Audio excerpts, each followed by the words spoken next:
हिंदी का भाषा सहजा सरला भवेत् अवगमनार्थं संस्कृतेन यदि इच्छन्ति तर्हि संस्कृतेन भवेत् अथवा हिंदी भाषायाम् अथवा संस्कृत भाषायां कस्यां भाषायां भवेत् इति प्रथमम् अहं ज्ञातुम् इच्छामि। हिन्द्यां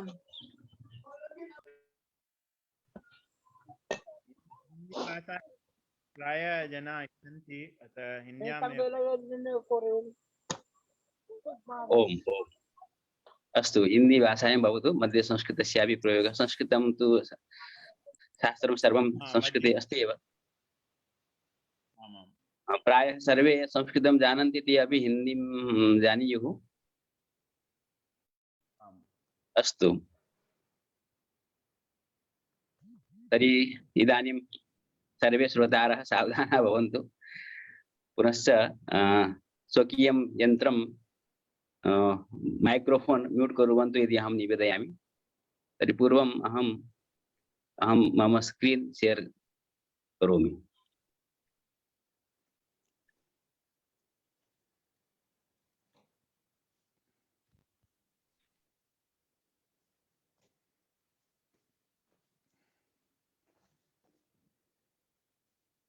ओम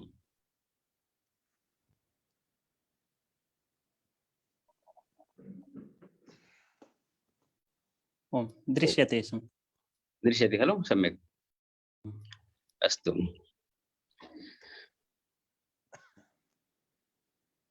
तो अस्तु तर्हि हिंदी भाषायाम् इति उक्तं खलु। तो ये जो ग्रंथ है नव्य न्याय भाषा प्रदीप, तो नव्य न्याय का क्या महत्व है, नव्य न्याय की जो भाषा है उसका क्या महत्व है, उसमें मैं बहुत प्रवेश करने की आवश्यकता नहीं समझता हूँ, क्योंकि उद्घाटन सत्र में आपने विद्वानों के मुंह से सुना है और प्रायः आप जानते हैं, इसीलिए इस कार्यशाला में हैं, इसीलिए आपने भाग लिया है कि आप उसको जानना चाहते हैं। तो आपकी इच्छा हुई कि हम इस कार्यशाला में भाग लें, नव्य न्याय की भाषाओं को जानें, इसी प्रकार की आपकी इच्छा हुई। इसका अर्थ है कि आप इसके बारे में कुछ न कुछ जानते हैं, क्योंकि जानाति इच्छति यतति, सबसे पहले ज्ञान होता है, उसके अनंतर इच्छा होती है, उसके अनंतर प्रयत्न होता है। तो बिना ज्ञान के, किसी भी वस्तु के ज्ञान के बिना उस तद वस्तु को प्राप्त करने की इच्छा नहीं होती, इच्छा के बिना प्रयत्न भी नहीं होता। उल्टी हो जाएगा।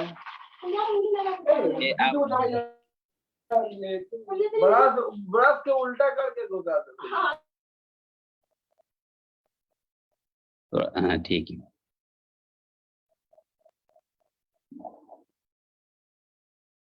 मेरी आवाज आ रही है? हाँ ठीक है।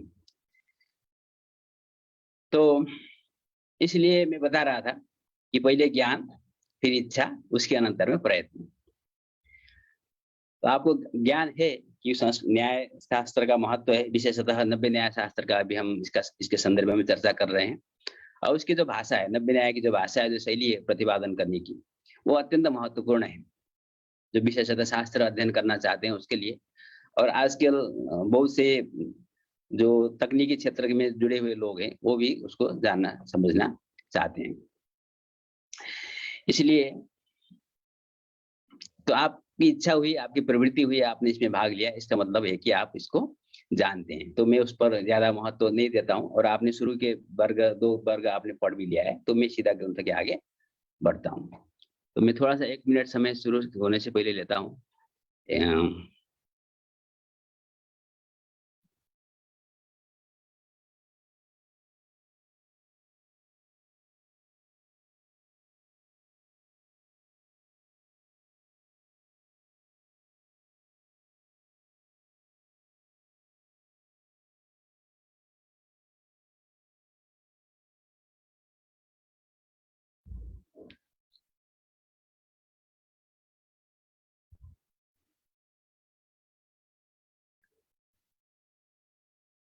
अभी ठीक है। यहाँ पर थोड़ी सी कुछ लोगों ने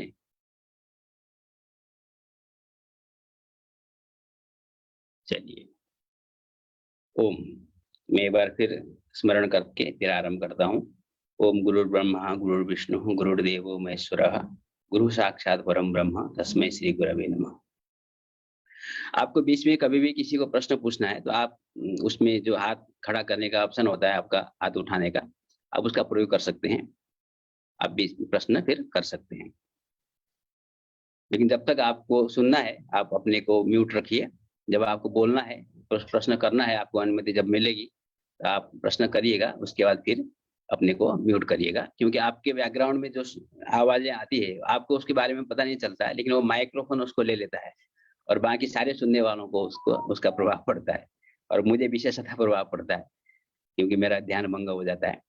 इसलिए आप थोड़ा सा उसका ध्यान रखें और अधिकाधिक सबको लाभ मिले, ऐसा हम प्रयास करते हैं।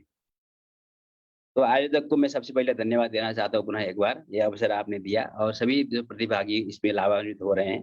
ये ग्रंथ अत्यंत महत्वपूर्ण, अत्यंत उपयोगी ग्रंथ है। बहुत अच्छे ढंग से इन्होंने महेश चंद्र न्याय अलंकार जी ने 90 न्याय की भाषाओं का कैसे प्रयोग करना चाहिए, अत्यंत आरंभिक है। और 90 न्याय की भाषा की जब बात आती है, मैं पढ़ाता रहता हूँ, मैं एक चीज बताना चाहता हूँ, मैं ग्रंथ में प्रवेश करूँ इसकी अपेक्षा भी। ज्यादातर जो छात्र होते हैं प्रारंभिक विशेषतः जो आते हैं पढ़ने के लिए, उनका जो प्रश्न होता है, तो ज्यादातर अधिकांश जो प्रश्न होता है वो अर्थ से संबंधित प्रश्न होता है। जैसे कि मान लीजिए पारिभाषिक शब्द है प्रकारता, आधेयता, अवच्छेदकता, धर्म, संबंध, ये सब पारिभाषिक शब्द है। विशेषतः न्याय शास्त्र में अधिकतर प्रयोग होते हैं, अन्यत्र शास्त्रों में भी इनका प्रयोग होता है। किंतु जो प्रारंभिक छात्र हैं, क्योंकि आप लोग प्रारंभिक ग्रंथ पढ़ रहे हैं, तो मैं सबको मानता हूँ प्रारंभिक छात्र हैं आप, इसकी जिज्ञासा आपको है। तो प्रारंभिक अवस्था में प्रकारता ये जो शब्द है, इसका क्या अर्थ है, इस पर नहीं जाना चाहिए, उसको थोड़ा बाद में जाना चाहिए। बाद में जब आप थोड़ा अभ्यास करेंगे, थोड़ा पढ़ेंगे, तो आपको उसका अर्थ समझ में आएगा। वास्तव में उसको बताने की जरूरत नहीं पड़ेगी। जब आप उसका प्रयोग करने लगेंगे तो आपका उसका अर्थ आप अपने आप समझ लेंगे। क्योंकि हमारा जो मस्तिष्क है, हम जब मातृभाषा अपने सीखते हैं तो हम सुन करके, शब्द सुन करके सारे अर्थों को हम जान जाते हैं। हमको कोई नहीं बताता कि इसका यह अर्थ है। हम प्रयोग करने लगते हैं धीरे धीरे। हमारा मस्तिष्क में क्षमता है, जिस शब्द का हम अच्छे ढंग से प्रयोग कर सकते हैं, उसके अर्थ के बारे में हम जानते हैं। भले कदाचित हम अर्थों को जानते हुए व्याख्या नहीं कर सकते। व्याख्यान करने के लिए विद्वता चाहिए होती है, अभ्यास चाहिए होता है, लेकिन आप उसका प्रयोग कर सकते हैं। इसीलिए जैसे प्रकारता है, अवच्छेदकता है ना, तो अवच्छेदक शब्द की व्युत्पत्ति क्या है, वो कैसे बना, उसमें कौन सा धातु है, कौन सा प्रकृति है, कौन सा प्रत्यय, यदि ये सब आप जानते हैं तो बहुत अच्छी बात है, सोने पर सुगंध है। किंतु जो प्राथमिक छात्र है, मैं उनको उद्देश्य करके बता रहा हूँ कि आपको शुरू में इस पर ध्यान देना चाहिए कि आप इनका प्रयोग हम कैसे करें। हम ऐसे वाक्य बनाएं जिसमें कि अवच्छेदकता शब्द का प्रयोग होता है और हम बढ़िया से बिना गलती किए उसको प्रयोग कर सकें, और दूसरा कोई प्रयोग कर सकता है तो हम उसका तात्पर्य समझ सकें। भले उस वाक्य का तात्पर्य समझना महत्वपूर्ण है। प्रत्येक शब्द का तात्पर्य भले आप तत्काल में आरंभ क्षण में न भी समझे। मैं ऐसा नहीं कह रहा हूँ कि आपको इनके शब्द का अर्थ का अनुसंधान नहीं करना चाहिए, बिल्कुल करना चाहिए, अत्यंत आवश्यक है, जानना चाहिए। लेकिन आप फोकस कहाँ करते हैं आरंभ में, ये आपके लिए महत्वपूर्ण चीज है। हाँ, शिवानी कुमारी, आप कुछ पूछना चाहती है?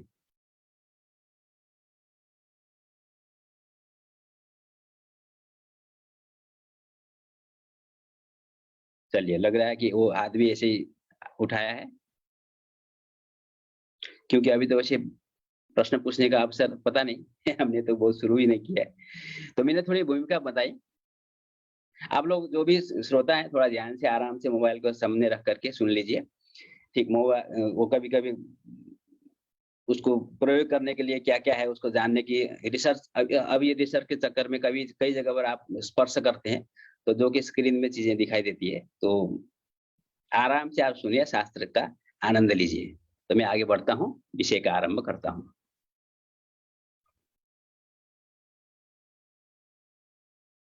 तो मुझे जो दिया गया है, मेरी जो जिम्मेदारी कही गई है, तो मुझे 20 में से ग्रंथ, क्योंकि 2 दिन आप लोग पढ़ चुके हैं, तो संयोग कणादुक्त गुण विशेष यहाँ से मुझे पढ़ाना है।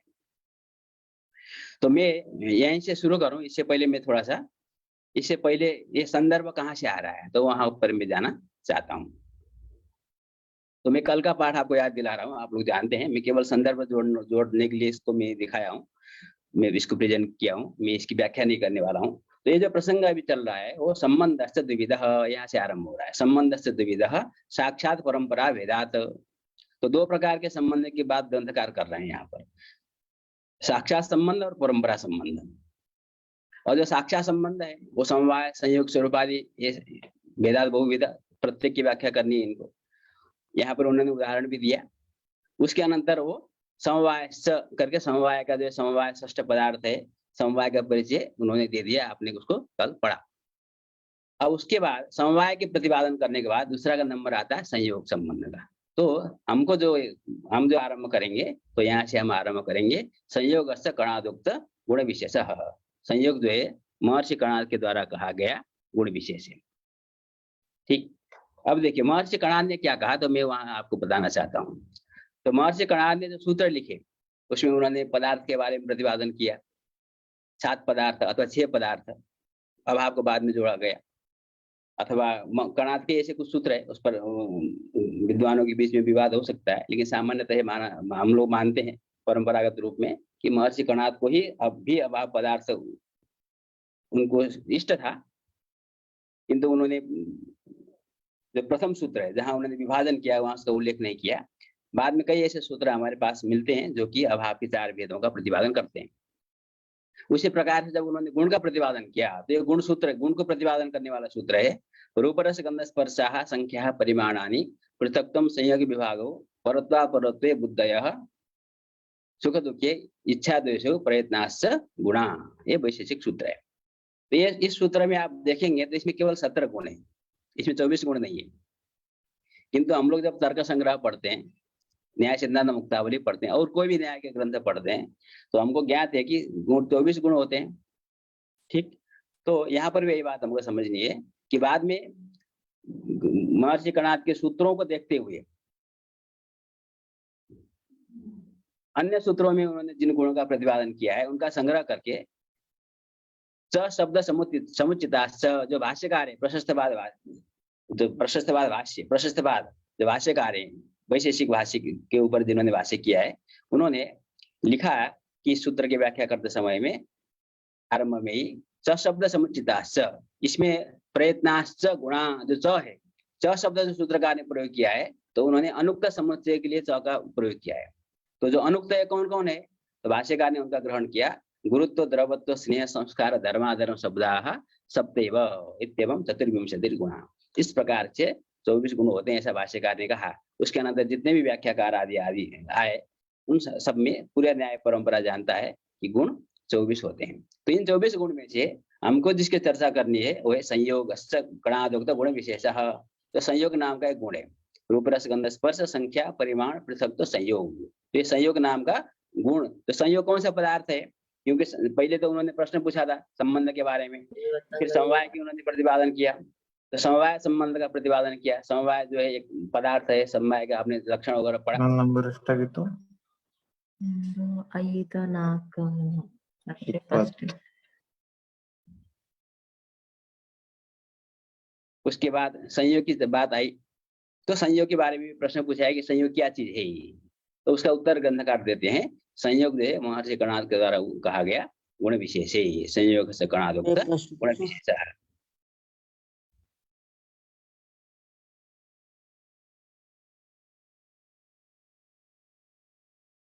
ठीक है, तो मैं इसको आगे बढ़ाता हूँ।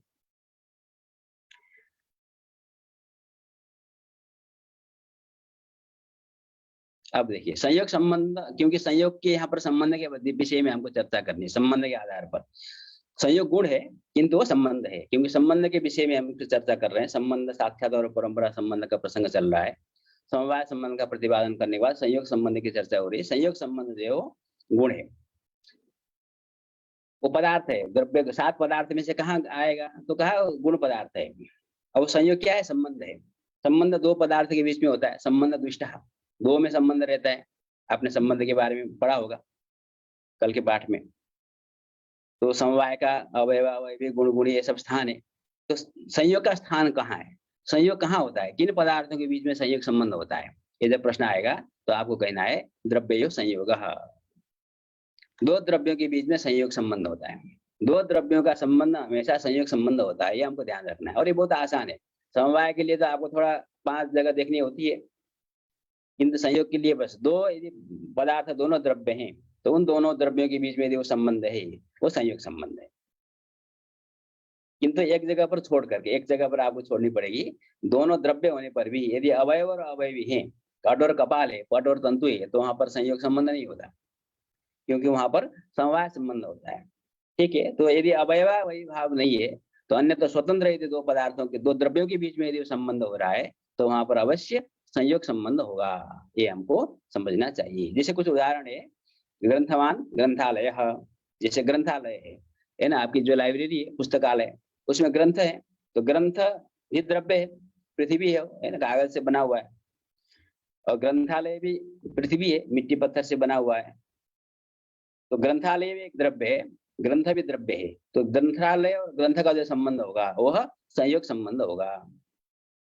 गोमती गौशाला, गौशाला है तो गौशाला गोठ है ना, गाय का गोठ है, घर है, कहीं पर जो भी स्थान बनाया हुआ, तो पृथ्वी है, धरती है, और गो भी द्रव्य पृथ्वी है, पांच भौतिक शरीर होता है, तो दोनों द्रव्य है, इसलिए गो और गौशाला का जो संबंध होगा वो संयोग संबंध होगा। बदरवत पात्रम, पात्र है, ठीक है, कुंड, बदरे कुंडम, कुंडे बदरम ऐसा प्रयोग होता है, ठीक है, कुंड में बदर रहता है, तो जो बदर है फल है, वो फल पात्र में है, तो फल भी द्रव्य है, पात्र भी द्रव्य है, तो बदर और पात्र का जो संबंध होगा वो संयोग संबंध होगा। ठीक है, तो ये बहुत सरल है, बहुत प्रसिद्ध है, प्राय जो भी न्याय शास्त्र पढ़ते हैं उनको पता होता है कि दो द्रव्यों के बीच में हमेशा संयोग संबंध होता है। इसके उदाहरण आप जितना चाहे उतना बना सकते हैं। तो मैं आगे बढ़ता हूँ, किसी का कोई प्रश्न है तो आप प्रश्न पूछ सकते हैं।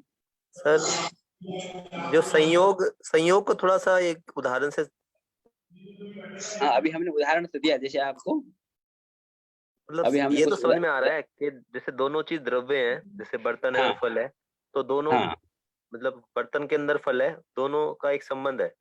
इसमें संयोग जो शब्द है ना, वो क्या परिभाषित करता है? जैसे मान लीजिए आपका प्रश्न, वैसे मुझे अभी मैं आप क्या जानना चाहते हैं बहुत स्पष्ट नहीं हूँ, लेकिन मैं थोड़ा बताता हूँ, फिर आप संतुष्ट नहीं है तो बता सकते हैं। जैसे आपने, जैसे फल है, ठीक है, फल जो है वो पात्र में, बदरवत पात्रम। अब आप बदर का पेड़ में बदर है, आपने उसको तोड़ करके आप लाए, आपने पात्र में डाला, तो पात्र है और बदर भी है। अब आपके मान लीजिए पेड़ में तो आपके हाथ में है, अभी आपने पात्र में नहीं डाला, उस समय में आप ऐसा कह सकते हैं क्या कि बदर जो है पात्र में है। जब आपके हाथ में बदर है, उस समय में आपके सामने पात्र रखा हुआ है, उस समय आप व्यवहार करेंगे क्या बदरवत पात्रम? नहीं करेंगे। क्यों नहीं करेंगे? क्योंकि उसका उसमें इस्तेमाल नहीं हो रहा, वो उसमें अवस्थित नहीं है उस समय पे, उनका संयोग नहीं है उन दोनों का। अवस्थित नहीं, जैसे आप वो क्या परिभाषित करना चाहते हो, अवस्थित क्या क्या चीज है, उसको आप परिभाषित करेंगे? मतलब संयोग अवस्थित का मतलब ये है कि उन दोनों का जो एक मिलन है, मतलब एक जो उसका जो इस्तेमाल है वो नहीं हो पा रहा है। जैसे फल अभी तो किसी और के पास में है, लेकिन जब वो उस द्रव्य विशेष के पास जाएगा तो उसका संबंध उससे होगा। हाँ, तो हुआ ना संबंध, यही वही चीज जो आप प्रश्न पूछना चाहते हैं।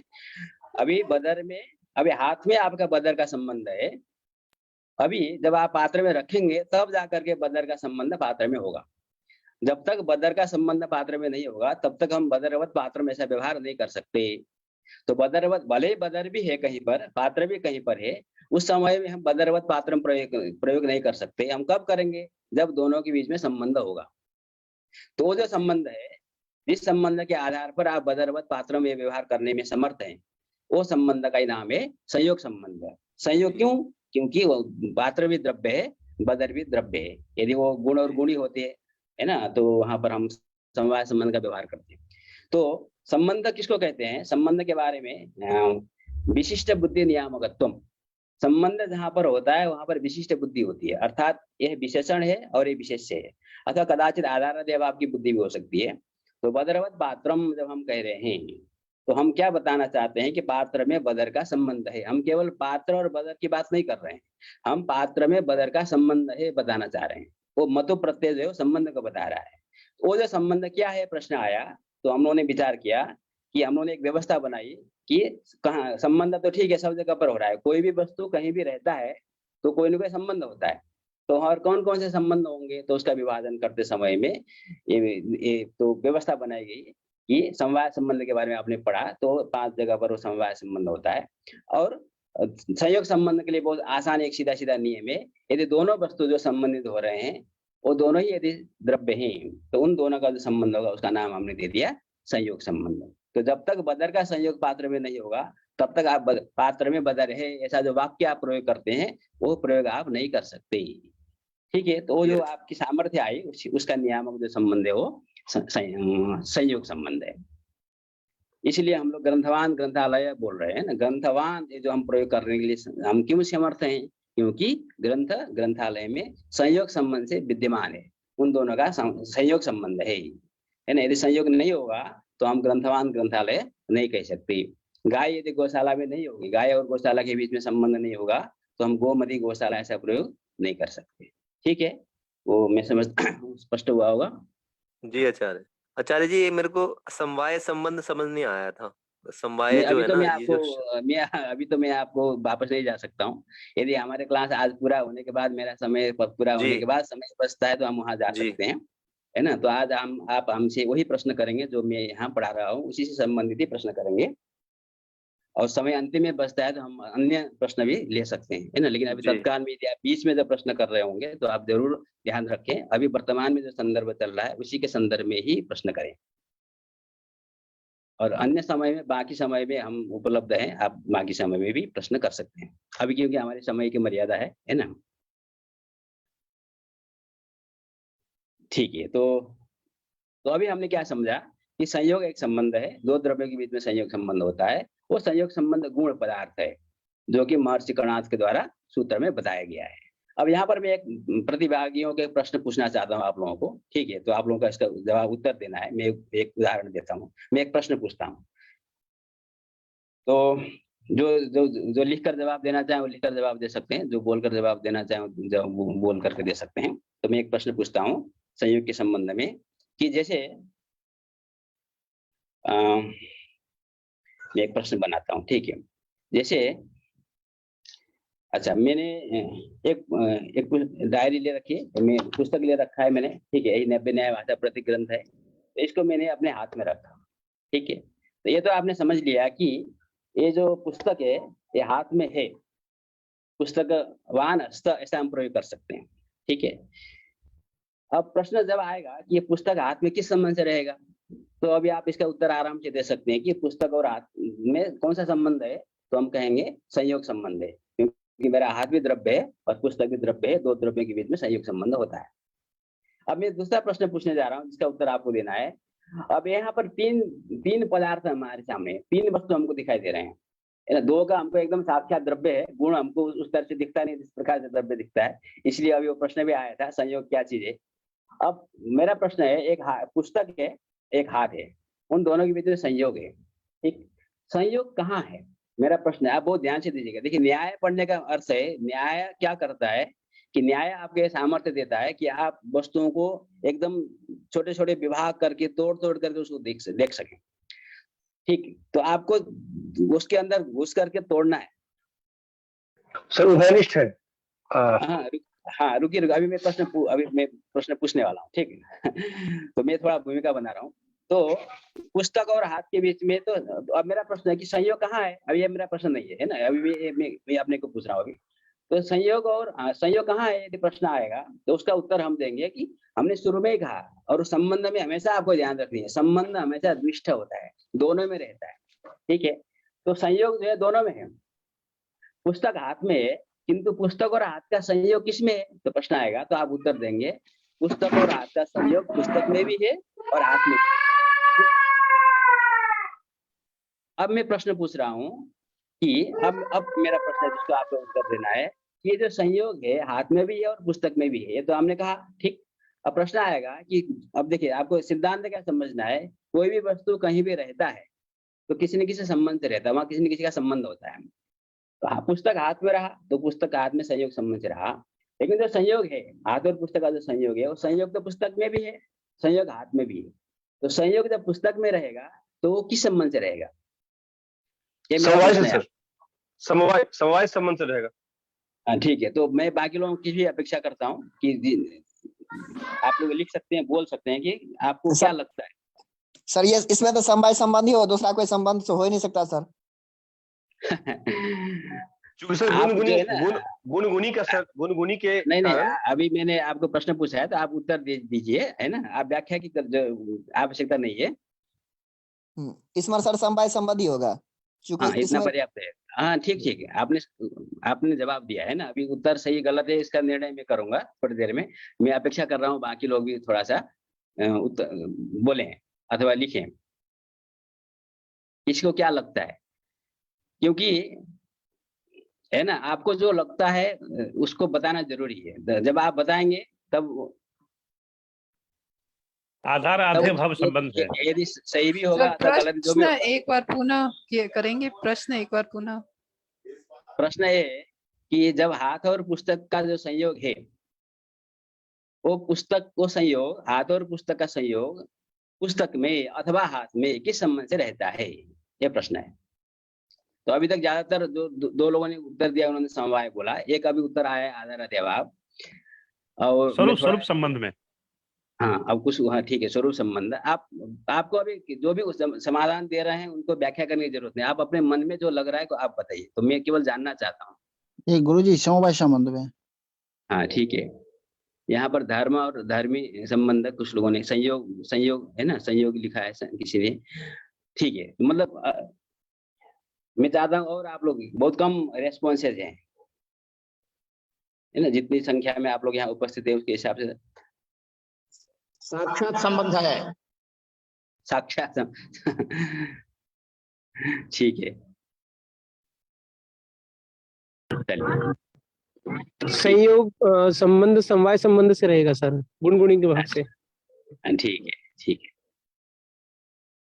ठीक है। तो मैं अब आगे बढ़ता हूँ, है ना, मुझे कुछ रिस्पॉन्स मिले हैं, तो मैं जिन्होंने समवाय संबंध कहा तो मैं भी उनके साथ में हूँ। समवाय संबंध गुण, क्योंकि आप लोगों ने कल के पाठ में आपने पढ़ा कि अवयव अवयवी गुण गुणी, गुण और गुणी का संबंध समवाय संबंध होता है। गुण द्रव्य में, गुणी माने द्रव्य है, गुण द्रव्य में हमेशा समवाय संबंध से रहता है। और ये जो लाइन है सबसे पहले जो ग्रंथकार लिखते हैं, संयोगस्य कणादोक्त गुण विशेषः, संयोग अपने आप, संयोग संबंध होते हुए भी संयोग अपने आप में गुण है। इसलिए एक द्रव्य और दूसरे द्रव्य के बीच में संयोग संबंध होगा, पुस्तक हाथ में संयोग संबंध से रहेगा, किंतु जब हम प्रश्न पूछेंगे संयोग किस संबंध से रहेगा, तब आपको उस समय उत्तर देना है संयोग क्योंकि गुण है इसलिए वो समवाय संबंध से रहता है। ठीक है, तो जिन्होंने समवाय संबंध उत्तर दिया उन्होंने भी सही किया, और जिन्होंने दूसरा भी उत्तर दिया संयोग किसने कहा है ना, किसी ने स्वरूप कहा, तो उनके लिए भी कोई बात नहीं। अब ये आपने समझ लिया है ना, तो जो आपकी अज्ञानता अथवा जो भ्रम होता है शास्त्र के प्रति, तो आप प्रश्न पूछते हैं, बोलते हैं, तो फिर वो प्रकट होता है, फिर वो चला जाता है, इसलिए कोई समस्या की बात नहीं, अच्छी बात है सर। आपने भाग लिया है ना, हमने जो प्रश्न पूछा था आपने हमारा समर्थन किया, इसी के लिए मैं आप सबको धन्यवाद देना चाहता हूँ। तो ये छोटी छोटी बात है। देखिए न्याय शास्त्र जो है एक प्रसिद्धि है कि कठिन है, न्याय शास्त्र कठिन नहीं है। मैंने तो न्याय शास्त्र इसलिए पढ़ा कि बाकी अन्य शास्त्र की अपेक्षा मुझे न्याय शास्त्र सरल लगा, क्योंकि इसमें जितनी भी चीजें हम लोग व्याख्या करते हैं अत्यंत लॉजिकल तार्किक ढंग से वस्तुओं का प्रतिपादन यहाँ पर होता है मैक्सिमम। ठीक, इसलिए इसमें आप कुछ आनंद आता है, आप चिंतन कर सकते हैं, आप लॉजिकली उसको प्रूव कर सकते हैं, हाँ ये ठीक है, आप अपने आप को संतुष्ट कर सकते हैं, हाँ ये बात सही है।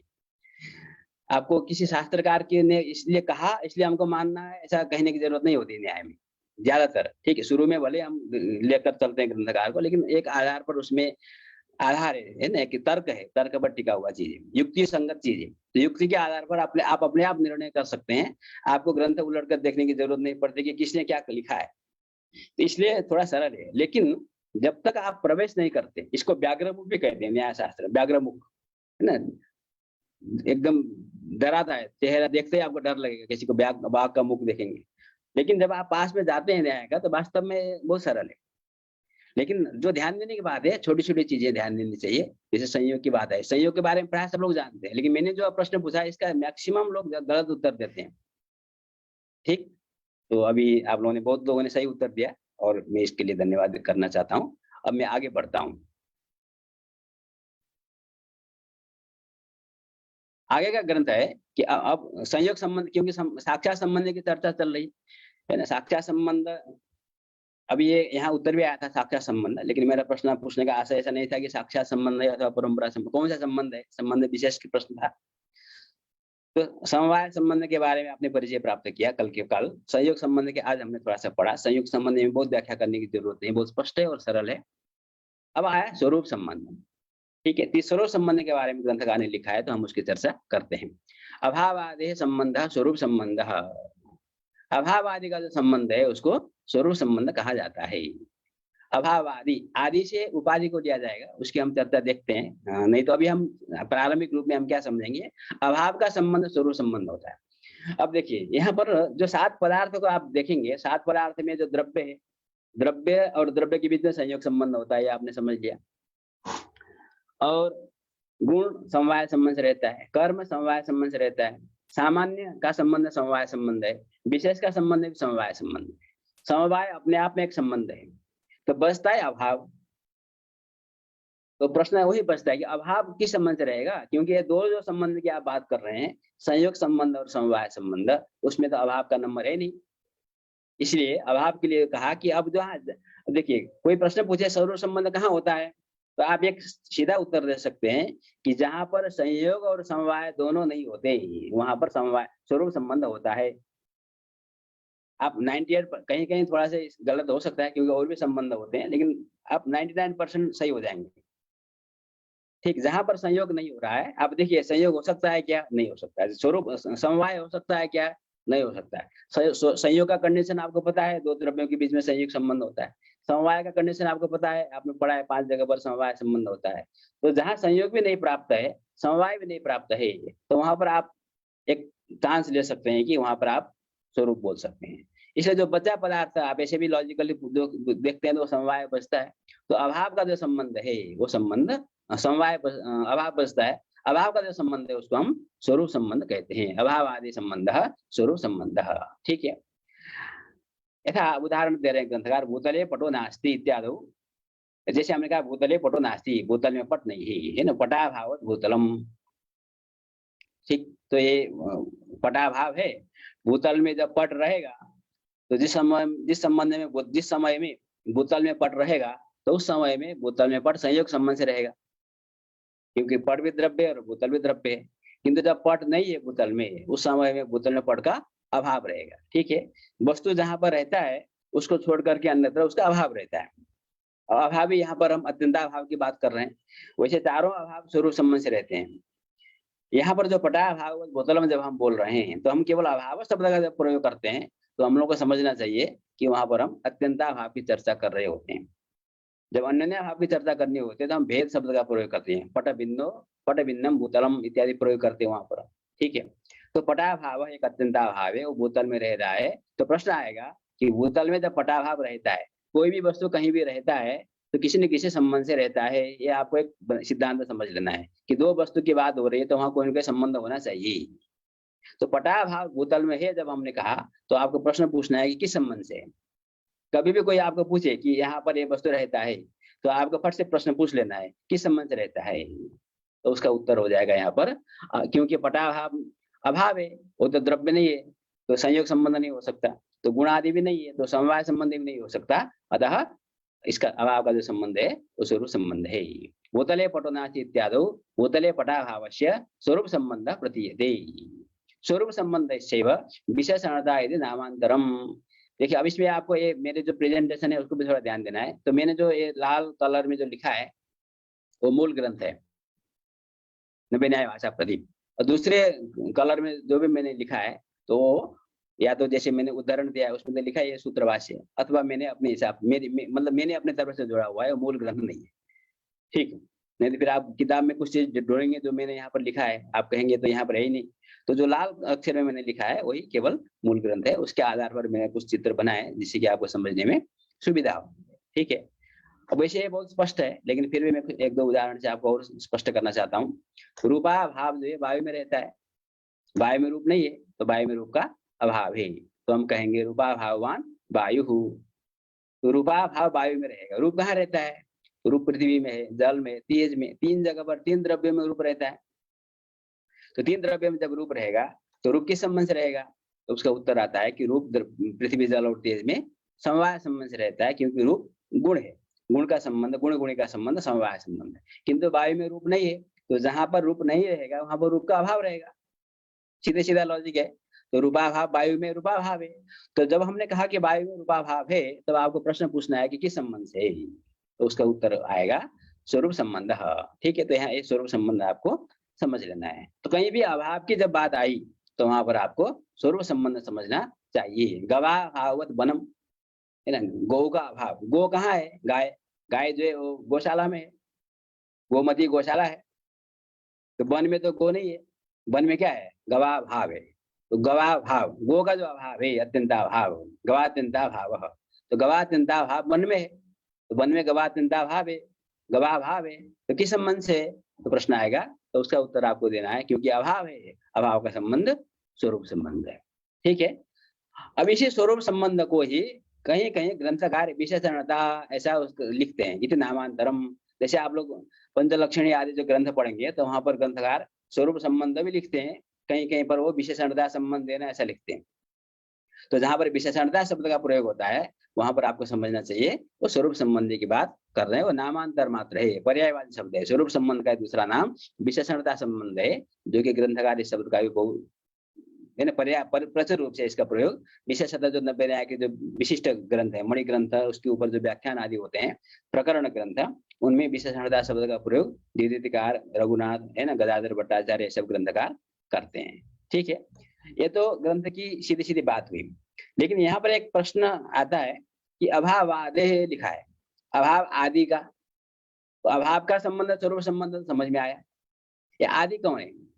क्योंकि 7 पदार्थ तो खत्म हो गए, द्रव्य का संयोग और द्रव्य का समवाय भी हो सकता है के साथ, गुण का समवाय, कर्म का समवाय, स्वरूप जाति का समवाय, विशेष का समवाय और समवाय एक संबंध अपने आप में, तो ये बचता है अभाव का स्वरूप संबंध। तो सातों पदार्थ का हो गया काम। तो फिर ये आदि से किसको लेना है, ये यहाँ पर प्रश्न आता है।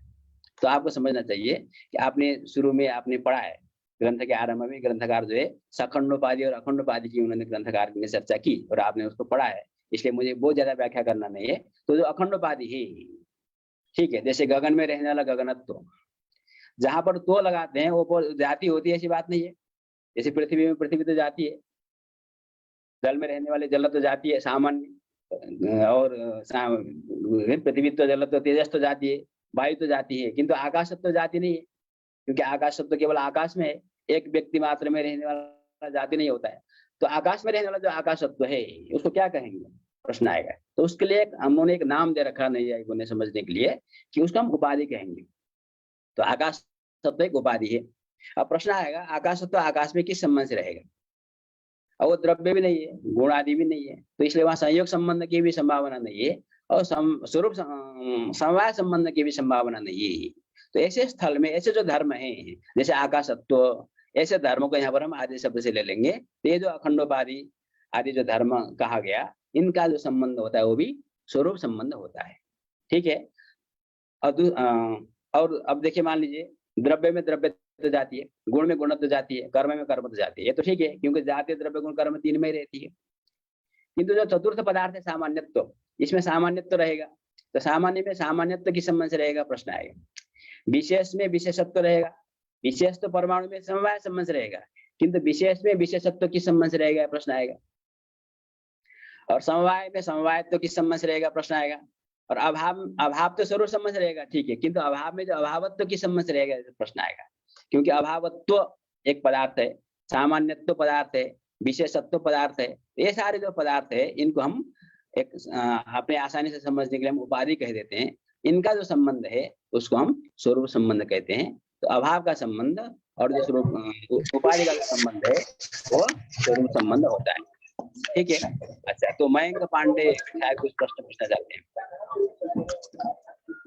सर, समवाय संबंध अवयव और अवयवी में जिनके मध्य समवाय संबंध है, उनमें समवाय संबंध किस संबंध से रहेगा? बहुत बढ़िया, अच्छा प्रश्न पूछा आपने। मुझे अपेक्षा थी ये प्रश्न आएगा, क्योंकि जब मैंने संयोग के बारे में जब प्रश्न पूछा था तो मेरे प्रश्न था, मेरे मन में मैं जानबूझ करके भी वो प्रश्न पूछा था कि ये प्रश्न आपने अभी जो पूछा वो कोई पूछता कि नहीं पूछता है, मैं सोच रहा था। ठीक है, तो मैं धन्यवाद देना चाहता हूँ। मेरा उस प्रश्न पूछने का एक और आशय भी था, क्योंकि एक प्रश्न जो है दूसरे प्रश्न को उसके समान दूसरे प्रश्न को जन्म देता है, और आप कितना सावधान है, कितना उस चीज को सोच रहे हैं, चिंतन कर रहे हैं, तो इसका भी वो लक्षण है। तो अच्छा है, बढ़िया। ठीक है, तो ये प्रश्न बढ़िया है, उत्तर तो बहुत सरल है, कोई दिक्कत नहीं। तो देखो, मैंने एक फॉर्मूला आपको बताया, जहां पर संयोग भी नहीं लगता है कि संयोग संबंध ही नहीं हो रहा है, और जहां पर लगता है कि समवाय संबंध भी नहीं हो रहा है, क्योंकि समवाय जो है वो द्रव्य गुण कर्म सामान्य विशेष इतने में समवाय संबंध होता है। तो समवाय के साथ समवाय होगा नहीं, लेकिन समवाय भी तो रहेगा कहीं पर, जैसे अवयव अवयवी में समवाय भी है, समवाय दोनों में है। तो प्रश्न आता है कि वो समवाय का संबंध क्या होगा। ठीक है, तो ये प्रश्न बढ़िया है। तो उसका उत्तर आपको पता है, एक स्वरूप संबंध है, वो भी उपाधि के अंदर चला जाएगा कि वहां संयोग भी नहीं हो सकता, समवाय भी नहीं हो सकता, इसलिए वो संबंध स्वरूप संबंध है। तो समवाय भी स्वरूप संबंध से रहता है, समवायत्व भी स्वरूप संबंध से रहेगा। अभाव का संबंध है तो हमने स्पष्ट कर ही दिया। बाकी जो उपाधि आकाशत्व है, कालत्व है, सामान्यत्व है, ये सारे उपाधि हैं। और आगे जो पारिभाषिक शब्द आप पढ़ेंगे, अवच्छेदकता, प्रकारता, प्रतियोगिता, अनियोगिता, ये जो ता लगे हुए जो शब्द हैं, ये सब उपाधियां हैं। तो आधेयता आधेय में स्वरूप संबंध से रहती है, प्रकारता प्रकार, वो सारे के जो पदार्थ हैं उन सबका संबंध स्वरूप संबंध होता है। ठीक है जी, श्वेता जी बताइए, पूछिए। हाँ, प्रणाम सर। जी ये जैसे सामान्यत्व सामान्य में स्वरूप संबंध से रहता है, जी, तो ये सामान्यत्व सखंड उपाधि है या अखंड उपाधि है? सामान्य तो अखंड उपाधि है। अच्छा, समवायत्व विशेषत्व सब अखंड हाँ, उपाधि। वो सब अखंड उपाधि है, हाँ बिल्कुल। ठीक है, चलिए ठीक है, तो फिर मैं आगे बढ़ता हूँ। तो ये आपने समझ लिया स्वरूप संबंध का क्या परिचय और स्वरूप संबंध कहाँ पर होता है। ठीक, तो सर अब जो है, अखंड उपाधि स्वरूप संबंध है क्या? अब देखिए अखंड उपाधि, हाँ अब देखिए इसमें थोड़ा सा समझना क्या चाहिए, जो जाति होती है वो भी वस्तुतः अखंड उपाधि होती है, लेकिन जाति को हम अखंड उपाधि से शब्द से व्यवहार नहीं करते। इसलिए हम आप ऐसा मान सकते हैं कि जो अखंड उपाधि है, अखंड उपाधि कहने की जरूरत नहीं है। आप उपाधि जो होता है वो चाहे सखंड उपाधि हो चाहे अखंड उपाधि हो, उनमें प्रायः आपको पहले देख लेना है कि वहाँ संयोग और समवाय की प्राप्ति हो रही कि नहीं हो रही है, क्योंकि आप वहाँ आराम से पता लगा सकते हैं कि संयोग, यदि दो द्रव्य है तो संयोग है, अथवा 5 जगह जो कंडीशन बताया गया है फिक्स है वो समवाय है। यदि नहीं है तो उपाधि चाहे सखंड उपाधि हो अथवा अखंड उपाधि हो, उसका संबंध स्वरूप संबंध होगा। एकदम आप स्पष्ट बोल सकते हैं, आपको इसमें बिल्कुल संकोच करने की जरूरत नहीं है। ठीक है, धन्यवाद सर, आगे धन्यवाद। बढ़े। जी बिल्कुल, चलिए अब आगे ग्रंथकार कहते हैं कि संबंधांतर घटितः संबंध परंपरा संबंध। अभी तक जो उदाहरण दिए गए वो साक्षात संबंध का उदाहरण दिया गया, क्योंकि ग्रंथकार साक्षात संबंध और परंपरा संबंध की बात कर रहे थे। तो साक्षात संबंध उन्होंने संयोग समवाय आदि बताया, ठीक है, और उसका उन्होंने लक्षण भी बताया था कि आपने पढ़ा होगा कल के पाठ में। संबंधांतर से अघटित जो संबंध होता है वो साक्षात संबंध होता है, इसी का विपरीत संबंध लक्षण हो जाएगा। इसको हम समझेंगे तो मतलब डायरेक्ट है ना, जहां पर बीच में कोई आता नहीं है। और संबंधांतर से घटित जो संबंध होता है उसको परंपरा संबंध कहते हैं। यहाँ पर एक शब्द है जो आपको ध्यान देना है, यहाँ पर एक शब्द का प्रयोग हुआ घटित। जो शास्त्र पढ़ाते हैं उनके लिए तो परिचित शब्द है, लेकिन नए लोगों को हो सकता है कि परिचित ना हो। तो घटित किसको कहेंगे, ये 2 शब्द का ध्यान देना है, एक होता है घटित, एक होता है घटक। घटक और घटित, तो जिनके लिए नया है, जिनको संदेह है कि ये क्या होता है, तो उनको थोड़ा ध्यान से सुनना है। बाकी लोगों तो मैं समझता हूँ आप लोग न्याय पढ़ते हैं तो बहुत प्रयोग होता है इसके शास्त्रों में, तो फिर भी मैं बताता हूँ। जैसे मान लीजिए मैं उदाहरण देता हूँ, एक शब्द है राम, ठीक, राम अर्थ को नहीं लेना है, शब्द को लेना है। तो उसमें कितने अक्षर हैं, तो र है वर्ण, र आ म अ, राम। प्रातिपदिक को हमें लिया, विसर्ग को भी लिया नहीं। तो राम जो है एक समुदाय हो गया, उसमें जो अवयव है, उसके जो भाग है वो र है, र आ म अ इतना मिल करके राम बनाया समुदाय। तो जो राम है वो हो गया घटित, जिसको आप अवयवी कह सकते हैं। वो वस्तुतः अवयवी नहीं है, किंतु हम अवयवी शब्द का प्रयोग करते हैं, क्योंकि वस्तुतः अवयव और अवयवी शब्द का प्रयोग द्रव्य के लिए ही होता है, अन्यत्र नहीं होता है। साक्षात प्रयोग है ना, जो जिसको हम कहते हैं लिटरल मीनिंग, जो सत्यार्थ है। लेकिन लक्षणा आदि करके हम लोग के यहाँ लक्षणा है, व्यंजना है, इसलिए बहुत जगह पर हम लोग प्रयोग करते हैं। लेकिन हमको पता होना चाहिए कि हमने प्रयोग क्यों किया है, क्योंकि हम लोग तीर के लिए भी गंगा शब्द का प्रयोग करते हैं, गंगा एवं घोषा। तो कोई जान करके समझ करके बोले तो ठीक है, लेकिन बिना समझे हुए बोले तो वे गंगा एवं घोषा वाक्य गलत हो जाएगा। इसलिए जानना जरूरी है, समझना जरूरी है कि तात्पर्य क्या है। तो राम ये समुदाय हो गया, इसको हम कहते हैं घटित। जो समुदाय होगा उसको हम कहेंगे घटित। और जो प्रत्येक होगा र आ म अ, ये जो प्रत्येक है इसको हम कहते हैं घटक। ठीक है, तो जो राम है वो र से घटित है, आ से घटित है, म से घटित है, अ से घटित है, घटित राम है। और जो र है वो राम में घटक है, जो आ है वो राम में घटक है। राम समुदाय में र घटक है, आ घटक है, म घटक है और अ घटक है। तो इस उदाहरण से आपने समझा होगा।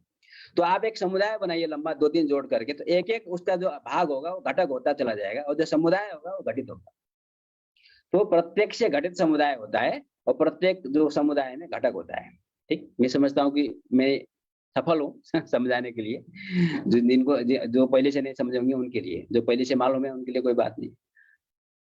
अब संबंधांतर से घटित जो संबंध है, अर्थात उसका व्याख्या ग्रंथकार ने स्वयं किया है, वो पोस्ट में बाद में हो सकता है संपादक ने जोड़ा हो। ऐसे संबंध से निर्माण संबंधांतरापेक्षा विद्यते, जिस संबंध के निर्माण में दूसरे संबंध की अपेक्षा होगी, तो हम कई संबंध मिलाकर के जो संबंध बनाएंगे वो हो जाएगा परंपरा संबंध। शब्द से हम समझ सकते हैं परंपरा संबंध। ठीक है, संबंध के ऊपर संबंध होगा तो परंपरा संबंध होगा। और साक्षात जो संबंध होगा, मतलब उस दो संबंधियों के बीच में एक संबंध है और वहाँ अन्य संबंध घटित नहीं है। संबंधांतर से अघटित जो संबंध होगा उसको हम साक्षात संबंध कहेंगे। इसकी परिभाषा आपने कल पढ़ी। अब उसका उदाहरण समझते हैं, उदाहरण से और स्पष्ट हो जाएगा। यथा स्वसमवाय समवेतत्व रूपेण सामानाधिकरण नामकेन परंपरा संबंधेन पटे तंतुरपि रूपम अस्ति, अयन संबंध समवाय घटितः। ठीक, अब देखिए उदाहरण।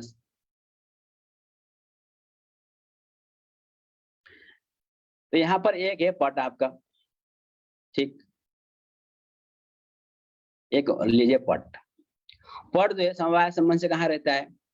तंतु में रहता है। अवयवी द्रव्य अपने अवयव में समवाय संबंध से रहता है।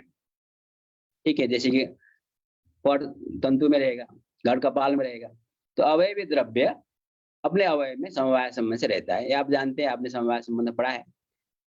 तो पट समवाय संबंध से तंतु में रहेगा, तो ये साक्षात संबंध है। पट और तंतु के बीच में जो समवाय संबंध है वो साक्षात संबंध है। यहाँ कोई दूसरा संबंध घटक नहीं है। ठीक,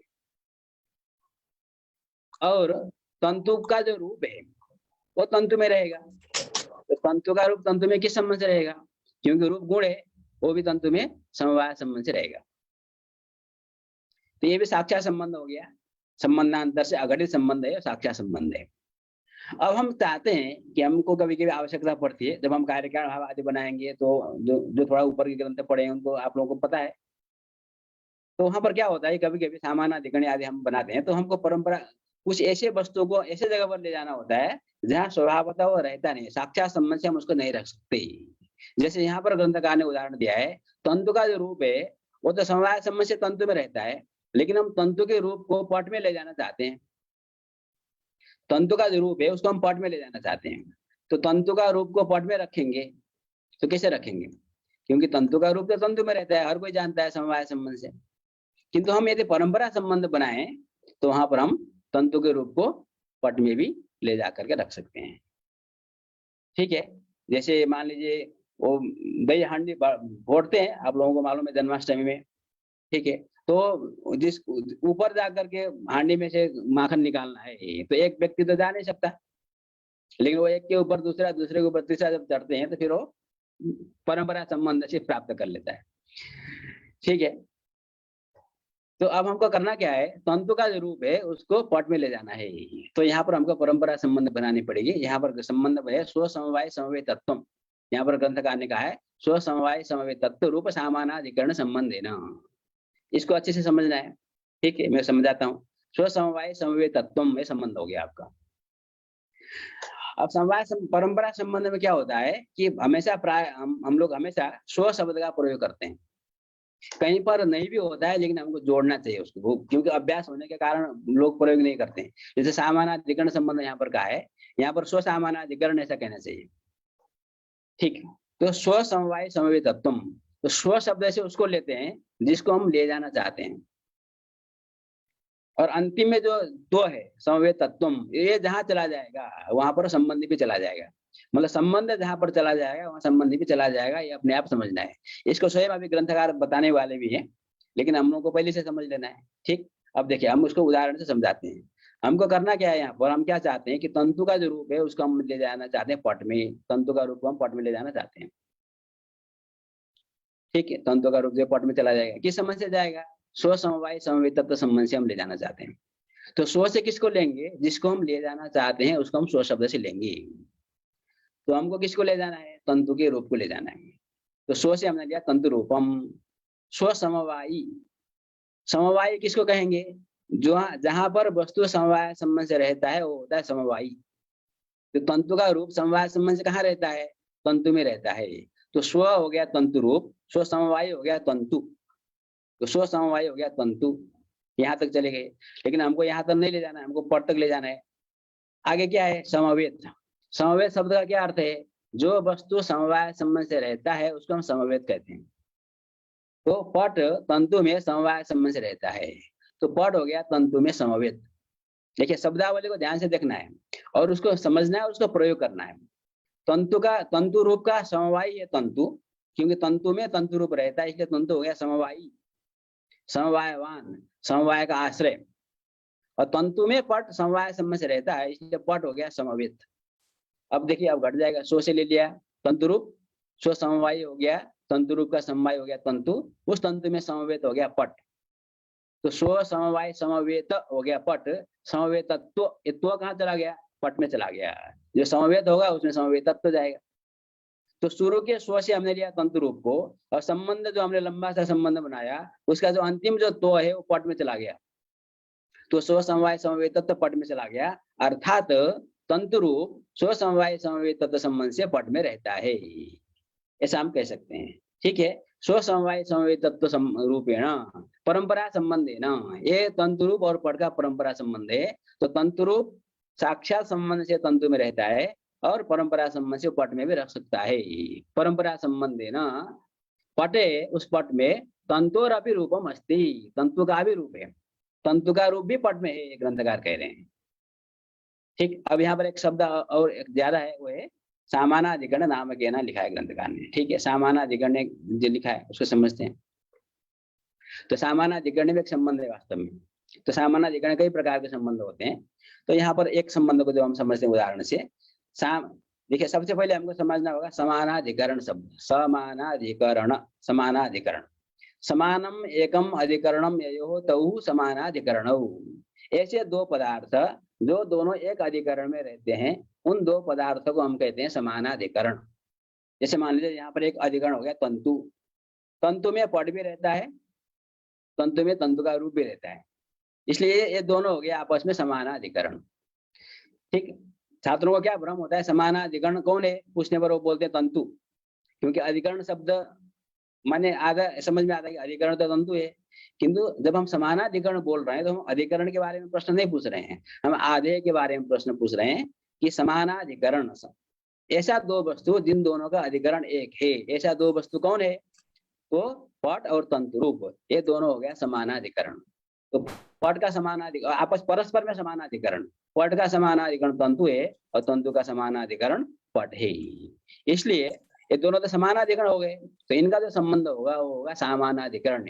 तो तंतु रूप का समानाधिकरण पट में है और पट का समानाधिकरण तंतु रूप में है। तो ये जो संबंध है स्व समवाय समवेतत्व संबंध, इसको हम समानाधिकरण संबंध भी कह सकते हैं। किंतु समानाधिकरण संबंध तो कहा, लेकिन यहाँ पर उन्होंने ग्रंथकार ने और स्पष्ट किया, अयन संबंध समवाय घटित। ये जो समानाधिकरण संबंध है समवाय घटित है, अर्थात समानाधिकरण के पेट में दो और संबंध है। वो दो वास्तव में दो नहीं है, दो है, दो मतलब संबंधी दो है, इसलिए वो जो दोनों संबंध समवाय संबंध है। समानाधिकरण क्योंकि दो वस्तु को एक अधिकरण में रखना है, तो जब भी रखेंगे तो वहां कोई ना कोई संबंध आएगा। तो यहाँ पर इस उदाहरण में समवाय आ रहा है, पट का भी संबंध समवाय है, तंतु रूप का भी संबंध समवाय संबंध है, इसलिए इस संबंध को हम कहेंगे समवाय घटित। ठीक है। हाँ, यहाँ पर कोई प्रश्न है? चिन्मय। गुरुजी, तन्तुरूपं पटरूपे कस्मिन् सम्बन्धे विद्यते इति मम तन्तु प्रश्नः। कः प्रश्नः? तन्तुरूपं पटरूपे कस्मिन् सम्बन्धे विद्यते। सम्यक सम्यक, बहुत बढ़िया। तंतु रूपम पट रूपे। अब आप क्या चाहते हैं कि तंतु, अभी तो हमने क्या, बहुत बढ़िया है ना, इस तरह से हमको परंपरा संबंध को सीखना चाहिए और हम बढ़ा सकते हैं। जैसे अभी तो प्रश्न ग्रंथकार ने प्रश्न उठाया कि तंतु के रूप को हम पट में रख सकते हैं, इसके लिए संबंध बनाया स्वसमवाय समवेतत्वम। अभी जो प्रश्न आया वो अब पट के ऊपर भी यहाँ एक और कल्पना करिए, पट रूप। ठीक है, पट में पट रूप समवाय संबंध रहता है। अब आप क्या करना है, आपको तंतु के रूप को यहाँ पट रूप में ले जाना है। तो आपको श्रेणी बनानी पड़ेगी। पहले तंतु के रूप को आप कहाँ रहता है, तंतु में। तंतु में क्या है, पट है, पट में पट रूप है, और यहाँ पर भी समवाय संबंध आएगा। तो आप संबंध बनाइए, इसको तो लीजिए स्व शब्द से, स्व समवाय। ठीक है, उसमें समवेत हो गया, और उस पट में समवेत पट रूप है, इसमें एक समवेत तत्व आप जोड़ दीजिए, स्व समवाय समवेत समवेतत्वम। स्व समवाय समवेत समवेतत्व संबंध आप बनाएंगे तो स्व समवाय समवेत समवेतत्व संबंध से जो तंतु का रूप है वो पट रूप में चला जाएगा। ठीक है, तो इस तरह से आप कहीं पर भी संबंध, परंपरा संबंध बना सकते हैं।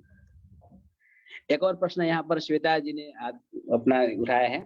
जी हाँ सर, ये जैसे दो संबंध आपने बताए, स्वसमवाय संवेत रूपेण और समानाधिकरण्य नामकेन, तो ये दो संबंध हम एक में बता सकते हैं या एक से भी काम चल सकता है? नहीं, वो एक ही है। आप उसको समानाधिकरण संबंध भी कह सकती है। उसको आप समानाधिकरण कहने पर वहां पर भ्रम बना रहेगा कि फिर आपको दोबारा प्रश्न पूछना पड़ेगा कि वो समानाधिकरण के अंदर कौन संबंध है, प्रश्न पूछना पड़ेगा। लेकिन यदि आप स्व समवाय समवेतत्वम कहेंगे तो अपने आप में क्लियर हो गया। लेकिन दो अलग अलग संबंध नहीं है, आप स्व समवाय समवेतत्व कहिए अथवा समानाधिकरण कहिए, दोनों आप कह सकते हैं। अच्छा, अथवा में कर सकते हैं। हाँ, वो एक प्रकार से नामांतर है। हाँ, नरेंद्र कुमार जी का प्रश्न है। जी आचार्य जी प्रणाम। ये स्व से तंतु रूप ही लेना है, ये कैसे पता चलेगा? स्व जो शब्द देखिए, आपको किसको कहाँ ले जाना है, ये आपको देखिए, आपको किसी के साथ संबंध बनाना है तो आपको पता चलेगा कि मुझे पता चलेगा। बताइए। जी, मुझे ही पता करना पड़ेगा। हाँ, इसका मतलब आप स्वतंत्र है ना। अभी हमने उदाहरण दिया, हमने ग्रंथकार ने उदाहरण क्या लिखा है कि ग्रंथकार के उदाहरण में वो तंतु के रूप को पट में ले जाना चाहते हैं, इसलिए हमने स्व से तंतु रूप को लिया है। हम उल्टा भी कर सकते हैं, नहीं, हमको क्या करना है, हम जो है पट को तंतु रूप में ले जाना चाहते हैं। अब आप देखिए, इसको उल्टा करिए, उल्टा करने पर भी इसमें विशेषता क्या है, संबंध यही बनेगा, स्व समवाय संवेदत्वम। स्व से लीजिए पट को, अब हम क्या करना चाहते हैं, पट को तंतु रूप में ले जाना चाहते हैं। ठीक, तो आप जिसको ले जाना चाहते हैं उसको आप स्व से लेंगे, बस आपको ध्यान यहाँ देना है। तो हम किसको ले जाना चाहते हैं, पट को, तो स्व से हमने लिया पट को। स्व समवाय कौन हुआ, पट समवाय संबंध से तंतु में रहता है, तो स्व समवाय हो गया तंतु। उस तंतु में समवाय संबंध से तंतु का रूप रहता है, अर्थात तंतु रूप हो गया तंतु में समवेत। तो स्व समवाय समवेतत्व संबंध से पट जो है तंतु रूप में आएगा। ठीक है आचार्य जी, नमो नमः। हाँ आचार्य जी, यहाँ पर क्या हम संयोग संबंध नहीं मान सकते हैं क्या यहाँ पर समवाय की अपेक्षा? कहाँ यहाँ मतलब कहाँ? यहाँ पट में और तंतु में। पट और तंतु दोनों अवयवी है ना। तो यहाँ पर संयोग नहीं होता, वहाँ समवाय संबंध होता है ना। कल क्या आपने पढ़ा होगा उसमें ना, कल चर्चा की होगी उसमें। अवयवी का जो संबंध होता है वो समवाय संबंध होता है। ठीक, चलिए, ये समानाधिकरण का और भी हम उदाहरण देंगे अभी, तो और ज्यादा स्पष्ट होगा। अभी किसी को हो सकता है कि नहीं हुआ। ठीक है, तो मैं थोड़ा आगे पाठ पढ़ाऊंगा, फिर मैं प्रश्न लूंगा, है ना, क्योंकि मुझे थोड़ा सा पीछे भी समानाधिकरण का थोड़ा एक बार सर इसका क्लियर कर दीजिए ना। और नहीं, मैं कर रहा हूँ, मैं दूसरे उदाहरण में आपको क्लियर कर रहा हूँ। उदाहरण बोल दूंगा ना और ज्यादा आपको क्लियर होगा, ठीक है। क्योंकि अभी और उदाहरण है जो सामानाधिकरण से संबंधित है। अभी जो सामानाधिकरण हमने घटाया वो समवाय घटे सामानाधिकरण था, ठीक। अच्छा, और चलिए अब मैं ग्रंथ को थोड़ा आगे बढ़ाता हूँ और आपका प्रश्न मेरे दिमाग में हम सामानाधिकरण, क्योंकि मैंने आगे चित्र बनाया तो आप चिंता मत करिए। अब एक परंपरा संबंध का एक तो उदाहरण ग्रंथकार ने दिया, स्व समवाय समवाय तत्व संबंध से तंतु का रूप है ना, यद्यपि तंतु रूप साक्षात संबंध से तंतु में रहता है, किंतु हम स्व समवाय समवाय तत्व रूप परंपरा संबंध से पट में भी रख सकते हैं, ऐसा उन्होंने हमने दिखाया और हमने उसको समझ भी लिया। एवं और भी उदाहरण ग्रंथकार दे रहे हैं, दंड कमंडलु धारिणी पुरुषे गृह तिष्ठति सती स्वसंयोगी संयोगित्व रूपेण स्वाश्रयाश्रयत्वेन परंपरा संबंधेन दंड कमंडलु अपि गृहस्थ इति अयंत संबंध संयोग घटितम्। अब देखिए एक और परंपरा संबंध का उदाहरण ग्रंथकार दे रहे हैं, लेकिन ये सामानाधिकरण का उदाहरण नहीं है। सामानाधिकरण का उदाहरण मैं अपने आप से अलग से आपको बताने वाला हूँ। ये परंपरा संबंध का उदाहरण है। जिसे दंड कमंडलु आप किसी एक को ले सकते हैं, केवल दंड अथवा कमंडल को ले सकते हैं।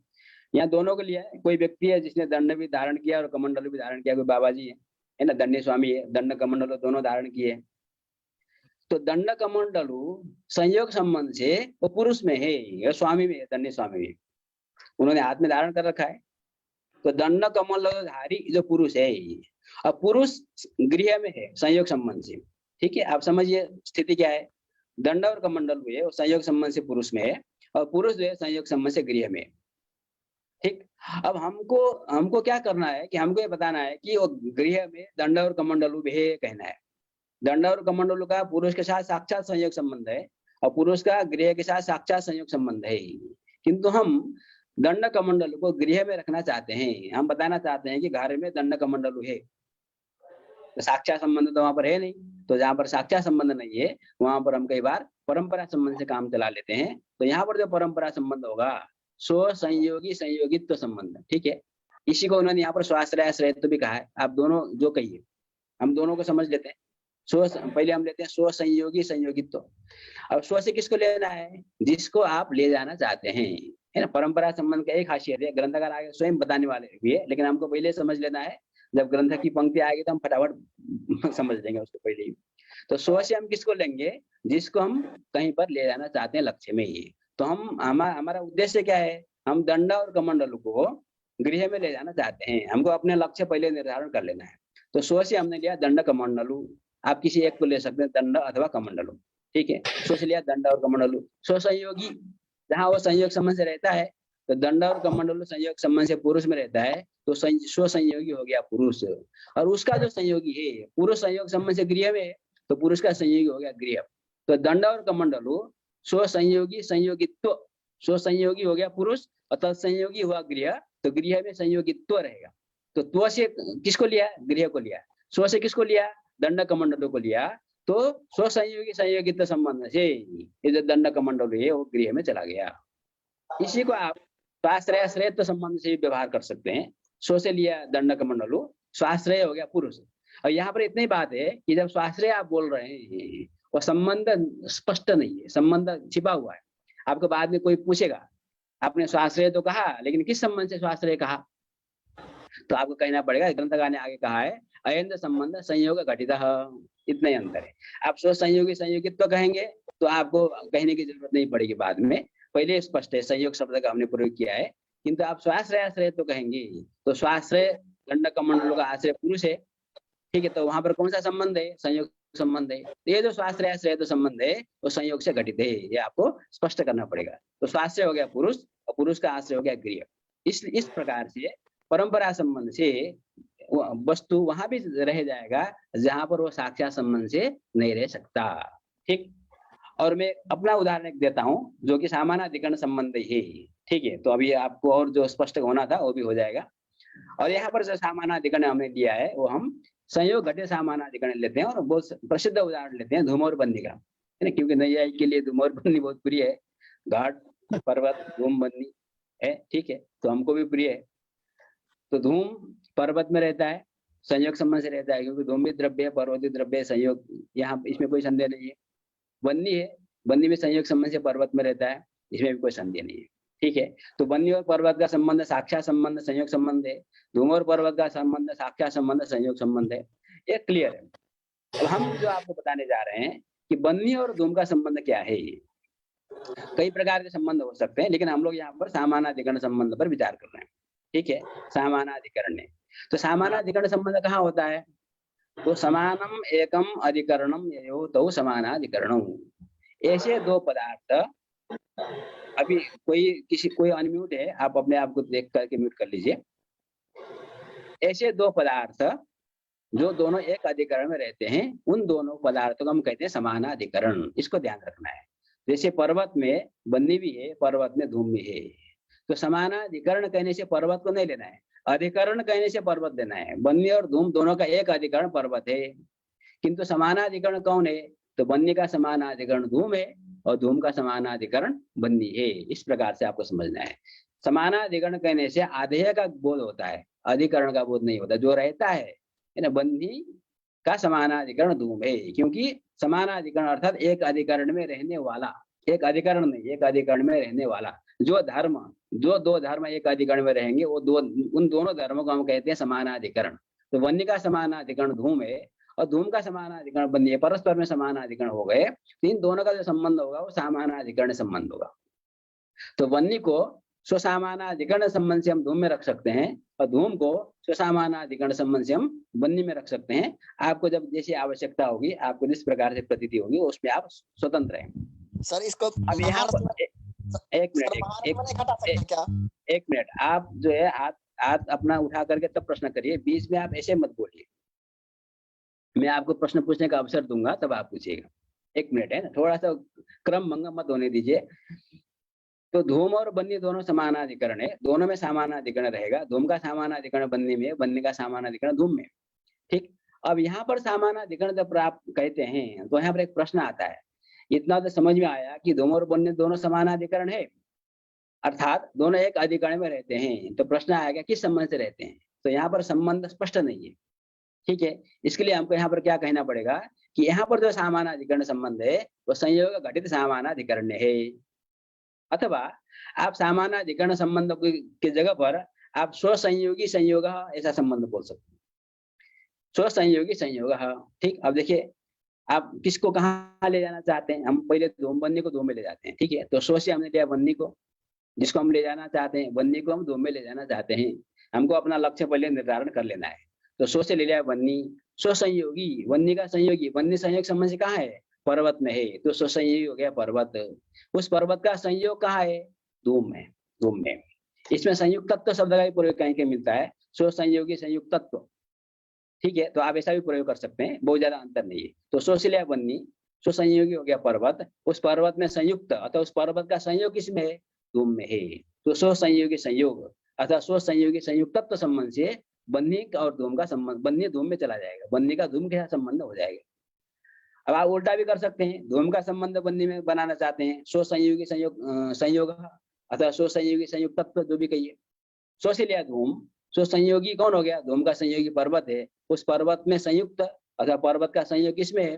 बन्नी में है। तो स्वसंयोगी संयोग संबंध से धूम और बन्नी में, धूम बन्नी में चला गया है। तो धूम और बन्नी के साथ जो संबंध है वो परंपरा संबंध है, वो साक्षात संबंध नहीं है। क्योंकि इस संबंध के कुक्षी में संयोग का प्रवेश हुआ, वो संबंधांतर से घटित हो गया है। तो संबंधांतर से घटित जो संबंध होता है वो परंपरा संबंध होता है।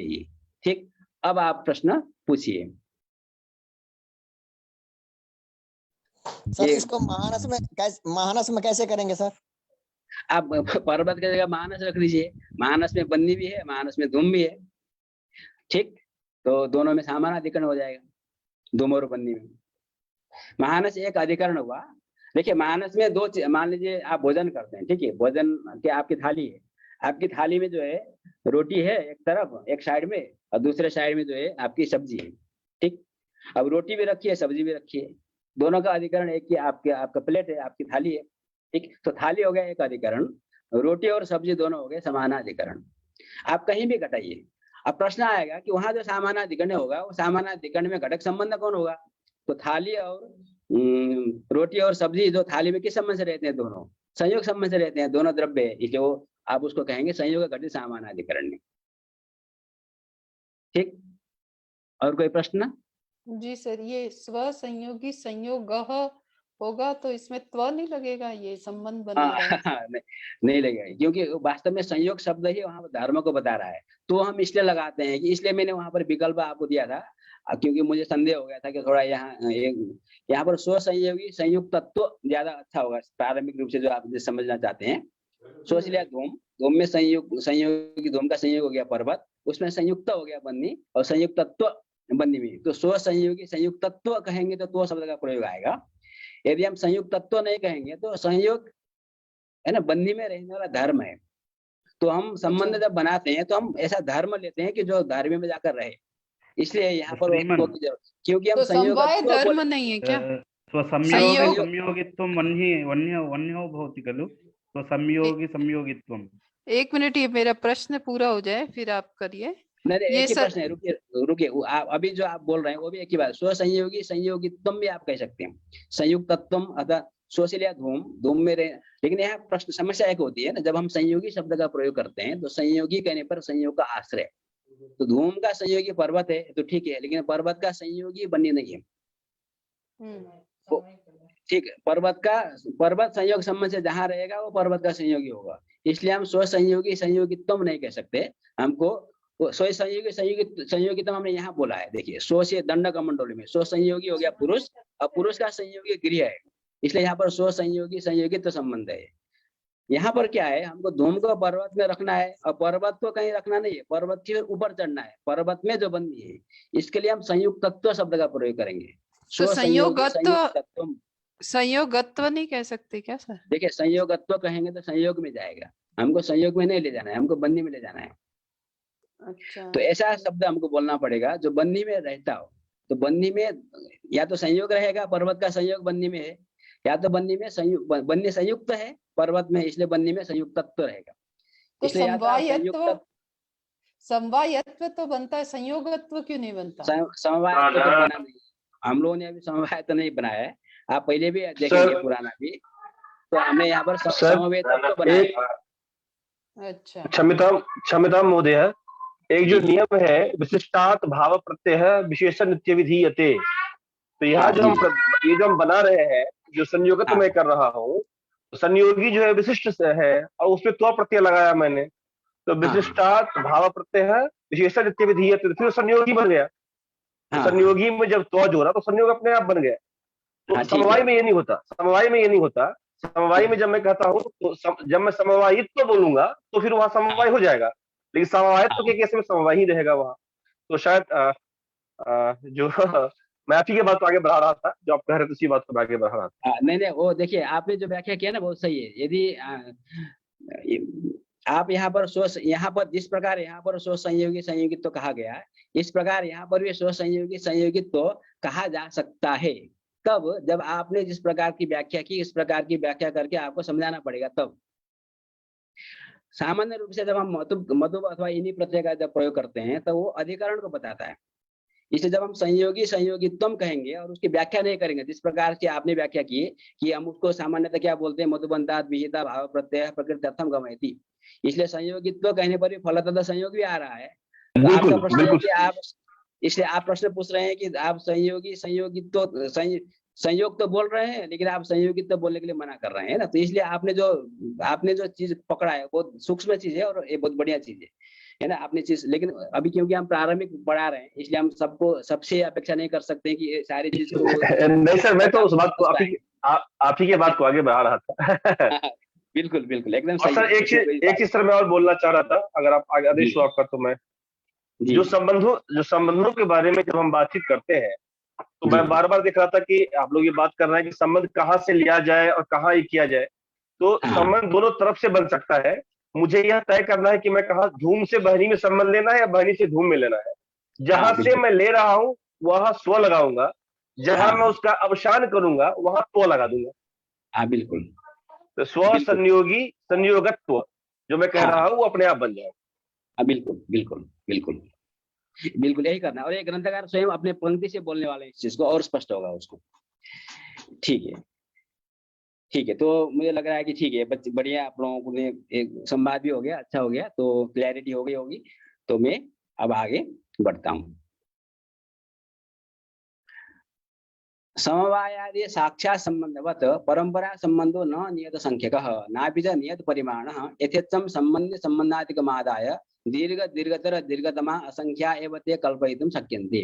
अब ग्रंथकार यहाँ एक चीज बता रहे हैं कि जो साक्षात संबंध है वो सीमित है, संयोग है, समवाय है, स्वरूप है, कालिक है, कुछ संबंध है, गिने चुने हैं, ठीक, वो तो नियत संख्यक है। किंतु जो परंपरा संबंध है वो नियत संख्यक नहीं होते हैं, वो न तो नियत संख्यक होते हैं न तो नियत परिमाण होते हैं। मतलब उसकी जो लंबाई है, जैसे अभी अभी हम लोगों ने उदाहरण लिया, यदि हम तंतु के रूप को पट में ले जाना चाहते हैं तो स्व समवाय समवेत तत्व संबंध हमने बनाया, और हम पट रूप में ले जाना चाहते हैं तो स्व समवाय समवेत समवेत तत्व, उसमें रूपत्व में ले जाना चाहते हैं तो एक और, मतलब उसका कोई नियत परिमाण नहीं होगा कितना लंबा संबंध होगा। वो हम अपनी आवश्यकता के अनुसार संबंध के ऊपर संबंध, संबंध के ऊपर संबंध जोड़ करके काफी लंबा चौड़ा संबंध भी बना सकते हैं। इसलिए उसकी संख्या भी नियत नहीं है, क्योंकि देखिए संबंध क्या होता है ना, परंपरा संबंध हम अपने हिसाब से बनाते हैं और अपने हिसाब से बिगाड़ते हैं। यदि आपने देखा होगा लोक में क्या होता है, कोई हमको कहीं सरकारी कर्मचारी है, कहीं ऑफिस में काम निकालना है तो किसी मंत्री से परिचय करना है तो हम इतना लंबा ढूंढ ढूंढ करके चले जाते हैं, देखिए आप हमारे संबंधी लगते हैं, हम लोग बना लेते हैं मामा का, चाचा का, काका का, क्या क्या। और जब हमको संबंध नहीं बनाना होता है तो हम अपने माँ बाप से भी कह देते हैं देखो आज से तुम्हारा हमारा संबंध खत्म, ठीक है। तो हमने चाहा तो बनाया, हमने चाहा तो तोड़ दिया। इसलिए हम संबंध कितना भी जोड़ सकते हैं और उसको खत्म भी कर सकते हैं। इसी बात को ग्रंथकार यहाँ पर कुछ उदाहरण से बता रहे हैं ना। साक्षात संबंध तो निश्चित है, उसमें आप कुछ कर नहीं सकते ज्यादा, किंतु परंपरा जो संबंध है उसका नियत परिमाण भी नहीं है और नियत संख्या भी नहीं है। यथेच्छम अपनी इच्छा के अनुसार, अपनी आवश्यकता के अनुसार, अपने उपयोगिता के अनुसार हम संबंधी और संबंध को जोड़ते हुए उसकी सीढ़ी बनाते हुए दीर्घ दीर्घतर दीर्घतम, लंबा लंबा और लंबा असंख्य संबंध की हम कल्पना कर सकते हैं। सर्वतः असंश्लिष्टो भी पदार्थो, सर्वथा जो पदार्थ असंश्लिष्ट है, ऐसा पदार्थ एक दिल्ली में बैठा है दूसरा वाशिंगटन में बैठा है, ऐसा लगता है कि दोनों का संबंध नहीं हो सकता, वहां पर भी हम परंपरा संबंध से उन दोनों को संबंधी बना सकते हैं, ठीक।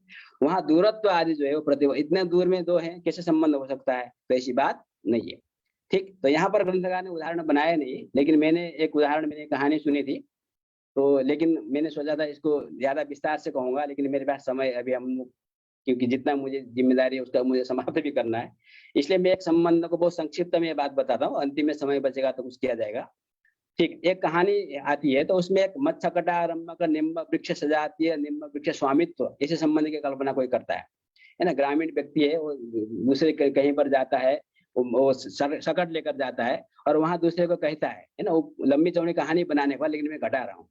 तो सर दूसरे जगह पर गया, दूसरे गांव में पहली बार गया और बिल्कुल अपरिचित व्यक्ति था, उसके साथ बोलता है कि हमारा और आपका संबंध है। उसने पूछा क्या संबंध है, वो बोलता है मत्स्यकटा रंभक निम्ब वृक्ष सजातीय निम्ब वृक्ष स्वामित्वम। अब देखिए मत माने सो, यहाँ सो शब्द के जगह पर मत का प्रयोग किया क्योंकि वक्ता स्वयं बोल रहा है। तो जैसे मैं अपना बैलगाड़ी लेकर के दूसरे गांव में चला गया, तो दूसरे गांव के घर में मैंने उनको जाकर कहा गृह स्वामी को कि देखो मैं जो है आप मेरे संबंधी है, जबकि हम पहली बार मिल रहे हैं। संबंध क्या है, तो मत अथवा स्व माने मैं होंगे, मैं अपना संबंध उनके साथ स्थापित करना चाहता हूँ। तो मत सकट, मेरा जो सकट है बैलगाड़ी है, उसका वो जो बैलगाड़ी है वो नीम के लकड़ी से बनी हुई है। तो मत सकट का आरंभक, उसको बनाने वाला जो निम्ब वृक्ष है, नीम का जो पेड़ है, और तत्सजातीय जो निम्ब वृक्ष है, क्योंकि जिस गांव में मैं जाकर जिससे बात कर रहा हूँ उसके जो आंगन में भी नीम का पेड़ है, तो मैंने उसी पेड़ को देख करके संबंध कल्पना किया। तो मेरे सकट का आरंभक निम्ब वृक्ष, निम्ब वृक्ष तो जाती है, निम्ब तो जाती है, तत्सजातीय निम्ब वृक्ष आपका पेड़ है, वो आपका पेड़ है, उसका स्वामी आप हो। तो स्व सकटारंभक निम्ब वृक्ष सजातीय निम्ब वृक्ष स्वामित्व उस ग्रामीण व्यक्ति में चला गया, स्व से मैंने मुझको लिया है, तो मेरा और उनका संबंध हो गया, ठीक है। तो मैं अभी इसको व्याख्या नहीं करता हूँ, मैं आगे बढ़ता हूँ। और यहाँ पर ग्रंथकार ने एक उदाहरण दिया है, और वास्तव में मुझे उदाहरण बहुत ज्यादा जचता नहीं है, जचता नहीं इसलिए मैंने थोड़ा बोल दिया साफ, क्योंकि ये उदाहरण, ये ग्रंथ जब लिखा गया था जब अंग्रेज जो है यहाँ पर शासन करते थे, तो उस दृष्टिकोण से उन्होंने ग्रंथकार ने लिया। तो मैं उसको बहुत ज्यादा व्याख्या नहीं करूंगा, क्योंकि मुझे ये शब्दावली ज्यादा प्रयोग करना अच्छा नहीं लगता। फिर भी क्योंकि ग्रंथ है लिखा है तो हम उसका आधार तो हमको करना ही पड़ेगा। तथा ही स्वसम्राट अधिकृत राज्यत्व संबंधेन भारत देशीयाः सर्वैव आर्या अनार्याश्च इंग्लैंडे सन्ति। सारे जो भारत में रहने वाले जो लोग हैं तत्कालीन है ना, जब अंग्रेजों ने शासन किया था उस समय में भारत में रहने वाले जो भारतीय भी थे और कुछ अंग्रेज भी थे, आर्य और अनार्य, उन सबको वो इंग्लैंड में ले जाकर रखना चाहते हैं। तो उसके लिए उन्होंने संबंध बनाया। ठीक है, क्या संबंध बनाया? स्व सम्राट अधिकृत राज्यत्व। तो सो से आप लीजिए, किसको ले जाना चाहते हैं? जो भारत में रहने वाले जो आर्य और अनार्य, मतलब अंग्रेज के द्वारा शासित जो भारत की बात आपको करना है ना, ये उस समय तत्कालीन। तो सो से ले लिया आपने, उस समय में भारत इस भूमि में अंग्रेज शासित भूमि में रहने वाले आर्य और वहाँ के अनार्य भी, क्योंकि वो लोग भी थे, कुछ लोग वहां पर आया कर यहाँ पे शासन कर रहे थे, उनको आपने लिया स्व सम्राट हो गया। उनकी जो महारानी उस वहां की जो विक्टोरिया उस समय की, तद अधिकृत जो राज्य है, उस विक्टोरिया के द्वारा अधिकृत जो राज्य है जहां पर वस्तुतः शासन करती है, वो राज्य हो गया इंग्लैंड। तो स्व सम्राट अधिकृत राज्य तो इंग्लैंड में चला गया। इस प्रकार स्व शब्द से ग्राह्य जो जितने भी आर्य और अनार्य है वो इंग्लैंड ने सन्ति। ठीक, और इंग्लैंड में जो रहने वाले जो लोग हैं उनको आप यहाँ लाइए, भारत शासित है ना, मतलब अंग्रेजों के द्वारा शासित भारत तत्कालीन, उनको जब ले आना होगा तो उनके लिए संबंध बनेगा स्वराज्य सूर्य साम्राज्यत्व। ठीक, इंग्लैंड या तत्रशिता भी स्व से लीजिए, इंग्लैंड में रहने वाले लोग तत्काल में उनकी जो राज्येश्वरी है, उनकी जो है ना राज्येश्वरी, वो विक्टोरिया हो गई। उनका जो साम्राज्य है भारत है ना, साम्राज्य से उसके अधीन राज्य को लेना है यहाँ पर, क्योंकि साम्राज्य शब्द के कई प्रकार से व्याख्या कर सकते हैं, लेकिन प्रकृति में उनके द्वारा जहां पर शासन किया जा रहा है ऐसा राज्य। तो स्व हो गया इंग्लैंड में रहने वाले लोग, और उनके राज्य की ईश्वरी हो गई उनकी सम्राट है ना, यहाँ भी सम्राट शब्द का प्रयोग कर सकते हैं, लेकिन वो उन्होंने राज्येश्वरी किया, क्योंकि वहां की वास्तव में वो रानी है। और उसका साम्राज्य हो गया तत्कालीन जो अंग्रेजों के द्वारा शासित भारत, साम्राज्यत्व तो उस भूमि में चला जाएगा। तो इस संबंध से स्वराज्येश्वरी साम्राज्य संबंध से इंग्लैंड में रहने वाले जो लोग हैं वो भी भारत में तत्कालीन वहां के भारत में रहते हैं। ठीक है, तो ये शब्दों को मैं बहुत ज्यादा, क्योंकि मैंने अपने दूसरे उदाहरण से मैंने व्याख्या किया इस चीज को, तो इसको मैं ज्यादा व्याख्या नहीं करना चाहता हूँ, क्योंकि समझने के बाद है परंपरा संबंध को हम उतना ही, हमारा तात्पर्य ग्रंथकार का भी उस समय का तात्पर्य उतना ही था, तो हमने समझ लिया। तो मुझे जो पाठ दिया था, मुझे 1 घंटे में इसको खत्म करना था यहाँ तक तो 1.5 घंटा करीब हो गया, मतलब ठीक है, वैसे शुरू करने में कुछ समय गया होगा, कोई बात नहीं। तो ये प्रथम सत्र तक का इतना हमारा पाठ है, और आगे जो हम करने जा रहे हैं द्वितीय सत्र का, लेकिन द्वितीय सत्र में ज्यादा चिंता करने की बात नहीं, क्योंकि इसी बात को अभी हम जो चर्चा कर रहे हैं संबंध के संबंध में, उसी को ग्रंथकार आगे बढ़ाने वाले हैं, तो कोई बड़ी समस्या की बात नहीं है ना। अब परंपरा संबंध से गुणम रहस्य विदम, अब ये जो गुण रहस्य विदम करके ग्रंथकार जो बताने जा रहे हैं, इसकी चर्चा हम अभी बहुत स्पष्ट ढंग से कर चुके हैं। ग्रंथकार क्या बताना चाह रहे हैं कि जब आप परंपरा संबंध बनाते हैं तो क्या करना चाहिए, और वही प्रश्न आएगा ना, स्व शब्द से किसको लेना चाहिए। तो एक नियम है कि यद वैशिष्ट्यम यत्र भाषते तदेव स्व पदार्थ, हम लोग सामान्य रूप से उसका प्रयोग करते हैं, यद वैशिष्ट्यम यत्र भाषते तदेव स्व पदार्थ। स्व से हम उसको लेते हैं जिसका वैशिष्ट्य संबंध जहां पर भाषित होता है। ठीक, तो उसको सीधा सीधा शब्द में प्रयोग करें तो हम जिसको कहीं पर ले जाना चाहते हैं, अभी हमने जो व्याख्या की उसको हम स्व शब्द से लेंगे। तो स्व शब्द है ना, यम अभिप्रेत्य, जिसको अभिप्रेत करके ऐसे परंपरा संबंध से आरंभ, परंपरा संबंध का आरंभ हम जहां से कर रहे हैं एक, और यस्मिन् से पर्यवसानम, जहां जाकर वो संबंध पर्यवसान हो रहा है, जो तो से हम जिसको ले रहे हैं, प्राय कहीं का तो नहीं भी आता है लेकिन प्राय आता है। ठीक, तो एक तो स्व है जहां से आरंभ हो रहा है संबंध का, और जहां पर उसका पर्यवसान हो रहा है, तो तत् मतलब वो स्व शब्द से हमने इसको लिया है, तो तेन परंपरा संबंध है ना, उस परंपरा संबंध से वहां पर रहता है। जैसे कि मैंने अभी जो आपको मैंने जो उदाहरण दिया था, मत छकटारंभक निम्न वृक्ष सजातीय निम्न वृक्ष स्वामित्व, तो मत के जगह पर आप स्व कर देंगे है ना, उसको मैं वापस सबको तो उसको याद होगा ना शब्द। ठीक, मत के जगह पर आप उसको स्व करिए, स्व सकटारंभक निम्न वृक्ष सजातीय निम्न वृक्ष स्वामित्वम। तो स्व से आप जिसको ले रहे हैं, क्योंकि स्व से हम मुझको ले रहे हैं, ठीक है, मतलब जो उस कहानी का जो वक्ता है वो स्व है। अब उस वहां से हमने संबंध शुरू किया और वो संबंध स्वामित्व जहां जाकर विश्राम होगा, जहां उसका पर्यवसान हो रहा है, वो स्वामित्व कहाँ जा रहा है, ग्रामीण दूसरा व्यक्ति जिससे वो बात कर रहा है। ठीक, तो जब हमने स्व शब्द से इसको लिया और तो जाकर जहां समाप्त दो वस्तु हमारे सामने आ गए, तो हमको क्या कहना चाहिए, स्व से हमने जिसको लिया वह वस्तु इस संबंध से तो से हमने जिसको लिया वहां जाकर के रहता है। यही आपको परंपरा संबंध का रहस्य, गूढ़ रहस्य शब्द से ग्रंथकार ने प्रयोग किया है। ठीक है, तो मैं और उदाहरण से भी आपको देता हूं जिससे कि और ज्यादा स्पष्ट हो, क्योंकि ग्रंथकार जो उदाहरण ले रहे हैं मैं उसका बहुत प्रयोग कम करना चाहता हूँ। ठीक है, जैसे कि हम दंड कमंडलु का उदाहरण ग्रंथकार ने स्वयं दिया ही, उसी को ले लेते हैं यहाँ पर। तो दंड कमंडलु है, ठीक है, इसको हम गृह में ले जाना चाहते हैं और हमने संबंध क्या बनाया, स्वाश्रय श्रेयत्वम। तो स्व से किसको लेना है, तो ग्रंथकार ने कहा है स्व से हमको जिसको ले जाना है ना, दंड जहां से शुरू हो रहा है दंड कमंडलु को हम ले जाना चाहते हैं गृह में।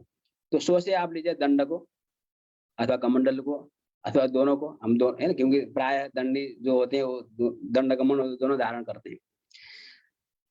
ठीक, तो स्व से लिया दंड, स्वाश्रय हो गया पुरुष और तदाश्रय हो गया गृह, तदाश्रय तो गृह में चला गया। देखिए संबंध का जो अंतिम जो होगा ना, या तो होगा या तो ऐसा वस्तु होगा जो वहां रहता होगा, गृह में रहता है। ऐसा स्व हुआ दंड, स्वाश्रय हो गया पुरुष, तदाश्रय हुआ गृह, गृह में रहेगा, तदाश्रय तो स्वाश्रयाश्रय तो वो गृह में।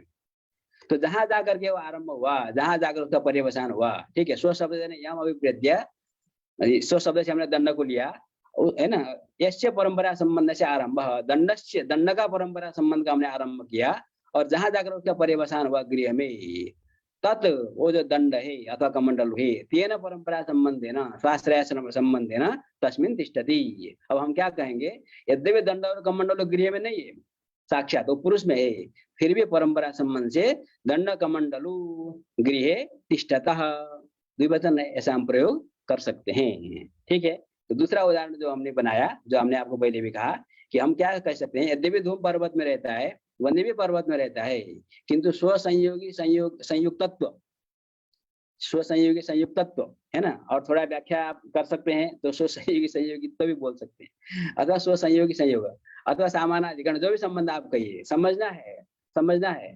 ठीक है, शब्द का प्रयोग आप, वो शब्द तो खेलना है आपको, ठीक है, आप कैसे खेलते हैं शब्दों से वो आपके ऊपर है, लेकिन समझने के बाद खेलना है, पहले खेल लेंगे तो फिर गड़बड़ हो जाएगा।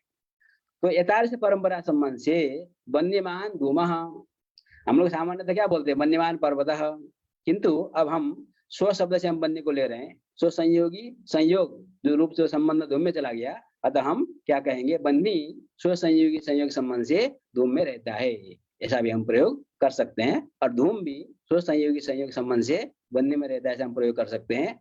और पुराना जो तंतु और पट और तंतु रूप का उदाहरण लेंगे, तो जो तंतु रूप है वो स्व समवाय समवेत तत्व संबंध से पट में रहता है, तंतवः स्व समवाय समवेत तत्व संबंधेन पटे तिष्ठन्ति।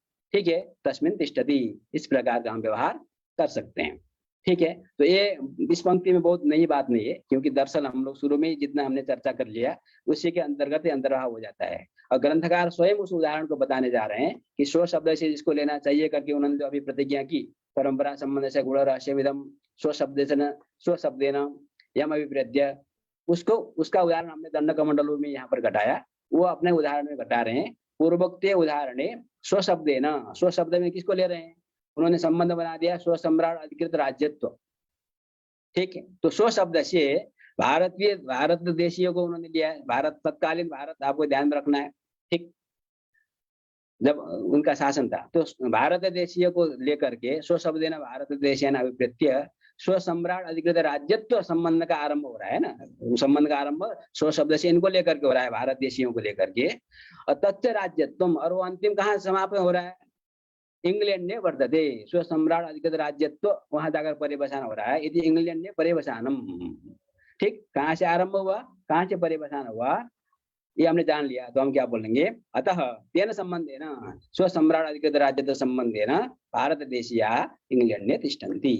ठीक, तो ये केवल पुनरुक्ति एक प्रकार है ना, पुनर्चर्मण है, लेकिन ये बहुत जरूरी है। बहुत अनेक उदाहरणों को लेकर के हमको बार बार दबाना है, बार बार अभ्यास करना है। न्याय शास्त्र आप पढ़ रहे हैं, उसमें भी विशेष 90 न्याय में आप पढ़ रहे हैं, तो आपने चीजों को समझ लिया, इतना आपके लिए पर्याप्त नहीं है।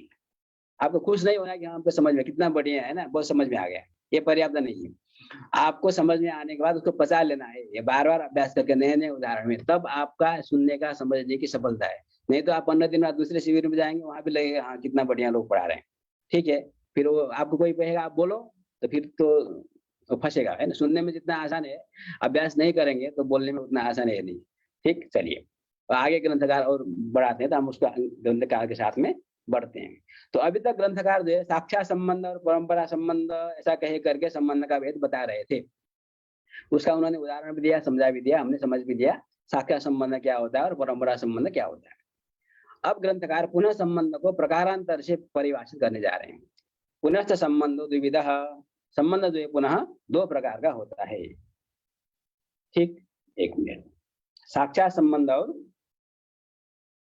परंपरा संबंध।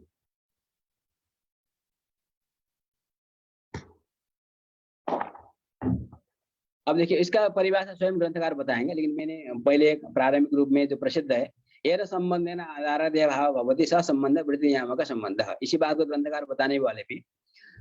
वृत्ति नियामक मतलब हुआ ऐसा संबंध जिससे आधारादेय भाव बनता है। कोई भी वस्तु कहीं पर रहता है, ये हमको प्रतीति होती है। जैसे हमने कहा कि पुस्तक जो है मेरे हाथ में है, तो हम व्यवहार कर सकते हैं, हमको पता है कि पुस्तक जो है रहता है, वास्तव में हाथ में रहता है। ये आधेय हुआ, जो रहता है उसका हम कहते हैं आधेय वृत्ति, और जहां रहता है हाथ वो अधिकरण हो गया। तो ये इन दोनों के बीच जो संबंध है वो संयोग संबंध है। तो जिस संयोग संबंध से आधार, जिस संबंध से कोई भी संबंध हो, जिस संबंध से आधारादेभाव होता है, वस्तु कहीं पर रहता है, हमको साक्षात प्रतीति होती है, ऐसे संबंध को हम कहते हैं वृत्ति नियामक का संबंध। और कुछ संबंध होते हैं जहां पर संबंध तो दिखाई देता है, हाँ संबंध है दोनों के बीच में, किंतु वहां पर आधारादेभाव नहीं होता। उसका उदाहरण हम आपको बताएंगे, अब घबराना नहीं है। ऐसे संबंध को हम कहेंगे वृत्ति नियामक संबंध। ठीक, उदाहरण से समझते हैं। जैसे पट को आप रखिए बोतल में, पटवत बोतलम। जब आप पट को बोतल में रखेंगे और कहेंगे पटवत बोतलम, तो आप कब कहेंगे? तब कहेंगे जब पट आपको बोतल में दिखाई दे रहा हो। ठीक, पट कहीं दूसरी जगह पर हो, बोतल खाली हो, तो उस समय तो आप पटवत बोतलम नहीं कह सकते। ठीक, तो वहां पर आधारादेभाव होता है। अतः पट और बोतल का जो संबंध है संयोग संबंध, तो संयोग संबंध वृत्ति नियामक संबंध है। ठीक, अब वो पट में क्या है? रूप है, तो रूपवान पट हम कहते हैं। रूपवान पट, पट में रूप रहता है, तो पट हमको दिखाई देता है, पट लाल है, हरा है, काला है, पीला है, उसमें रूप रहता है।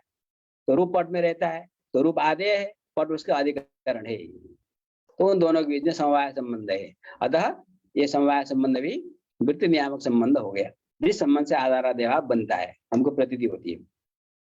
ये तो हो गया वृत्ति नियामक संबंध। वृत्तीय नियामक संबंध की व्याख्या आप कल के पाठ में, कल आप जब विद्वान पढ़ाएंगे वो विस्तार से करेंगे। ठीक है, लेकिन मैं थोड़ा सा, क्योंकि संदर्भ चल रहा है, तो मैं उदाहरण आपको केवल दे देता हूँ। जैसे कि धन और देवदत्त। देवदत्त नाम का व्यक्ति है, ठीक है, वो बहुत धनी है, अमीर है, ठीक है, बहुत धनी है। तो धनी है इसका मतलब क्या है? वो धनवान है। वहां पर भी हम मतुब का प्रत्यय करते हैं, जैसे पटवत भूतलम, रूपवान पटः, वैसे धनवान देवदत्त। किंतु देवदत्त जब आप मॉर्निंग वॉक करने जाते हैं, जब आप देखते हैं देवदत्त को, है ना, तो उसको चाय पिलाओ कहेंगे तो भी कहेगा तो अभी तो पैसा दे ही नहीं इसको पॉकेट में, मॉर्निंग वॉक करने चला है, 1 रुपये भी नहीं है ना। आजकल आप कह सकते हैं आप मोबाइल से सब काम हो जाता है। अब हो सकता है वो मोबाइल भी छोड़कर आया घर में, मॉर्निंग वॉक में क्या मोबाइल की जरूरत है? तो उसके हाथ में तो 1 भी रुपया नहीं है अभी, तो धनवान कैसे हुआ? ठीक, सारा पैसा जो है उसके बैंक में है, तो बैंक में पैसा होने पर भी उसको धनवान कहा जाता है। तो हम धनवान देवदत्त कहते हैं, किंतु धन और देवदत्त के बीच जो संबंध है वो क्या संबंध है? वो संयोग संबंध अथवा समवाय संबंध नहीं है, वो यहाँ पर होता है स्वामित्व संबंध। धन की वास्तव में बैंक में है, बैंक में जो धन है, धन आप मान लीजिए नोट है, सोना चांदी है, वो बैंक में तिजोरी में संयोग संबंध से बैठा हुआ है। ठीक, किंतु उस धन का स्वामी कौन है? देवदत्त है। इसके सिग्नेचर से वो पैसा निकलता है, उसका वो खर्चा कर सकता है। लेकिन यहाँ पर आधारादेभाव नहीं है, उसको सिर में लेकर के धन नहीं चल रहा है वो। ठीक, फिर भी संबंध है, उस बैंक में रखा हुआ धन और देवदत्त के बीच में संबंध है। तो ये जो संबंध है, संबंध तो है किंतु यहाँ पर आधारा देवाव नहीं होता, अतः इस संबंध को हम कहेंगे वृत्तीय नियामक। इसको वृत्तिता का अनियामक ऐसा भी बोलते हैं। वृत्ति नियामक को वृत्तिता का नियामक संबंध, वृत्तिता शब्द का भी आप प्रयोग कर सकते हैं। वृत्तिता का नियामक संबंध और वृत्तिता का अनियामक संबंध, अथवा वृत्ति नियामक और वृत्तीय नियामक संबंध। तो धन और देवदत्त के बीच जो संबंध है, स्वामित्व संबंध, वो वृत्तिता का अनियामक संबंध है। वृत्तीय नियामक का एक और उदाहरण देता हूँ। जैसे ज्ञान है, घट का मुझे ज्ञान हुआ, घटवत अयं घटः, मेरे सामने घड़ा रखा है, मैंने कहा अयं घटः, तो मुझे ज्ञान हो गया। ये जो ज्ञान है वो कहाँ रहता है? आत्मा में, ज्ञानवान आत्मा, मेरे आत्मा में ज्ञान है। घट तो सामने पड़ा है, घट में तो ज्ञान नहीं है, लेकिन हमारा ज्ञान का संबंध घट के साथ है कि नहीं है? मेरा जो ज्ञान है, मेरे आत्मा में जो ज्ञान है, घट का, घट विषय ज्ञान, उसका विषय तो घट है, तो ज्ञान और घट के बीच में संबंध है। तो वो जो संबंध है उसको हम कहते हैं विषयता संबंध। तो विषयता का ही परंपरा संबंध की चर्चा आप कल के पाठ में पढ़ेंगे, तो आपको चिंता करने की जरूरत नहीं। मैंने केवल 2 उदाहरण यहाँ पर अभी, क्योंकि वृत्ति नियामक दोनों का उदाहरण तो कम से कम देना चाहिए। तो ज्ञान घट में रहता है जब हम कहेंगे, तो वहां पर होता है विषयता संबंध। तो संबंध तो है ज्ञान और घट के बीच में, किंतु ज्ञान जाकर घट में वास्तव में बैठता नहीं है, वो तो ज्ञान तो आत्मा में है। हम लोग व्यवहार करते हैं कि ज्ञान का विषय घट है, ठीक है। अतः ये इस प्रकार से कई संबंध होते हैं जिनको हम वृत्तीय नियामक कहते हैं, वो आधार और देवाव वहां पर बनता नहीं है, ठीक। और जो परंपरा संबंध हमने अभी पढ़ा, वहां पर भी आधार और देवाव, जैसे मैंने जो संबंध बनाया तो मत्थकटारंभ, वहां पर मेरे और है ना, मतलब जो वक्ता है कथा का और जो वहां पर जो दूसरा ग्रामीण व्यक्ति है, उन दोनों के बीच में आधार और देवाव नहीं हो रहा है। अथवा हमने जो सामानाधिकरण बना संबंध बनाया, धूम और बनने के बीच में आधार और देवाव नहीं हो रहा है। तो जितने भी परंपरा संबंध होते हैं वो सारे के सारे संबंध वृत्तीय नियामक होते हैं, ठीक है। तो वो तो और ज्यादा स्पष्ट होगा क्योंकि आगे का विषय है, तो मुझे अभी, तो मैंने जो चीजें बता दी अभी आपको स्पष्ट कर दिया, उसी बात को और ग्रंथकार स्वयं उसको लिख रहे हैं, ठीक।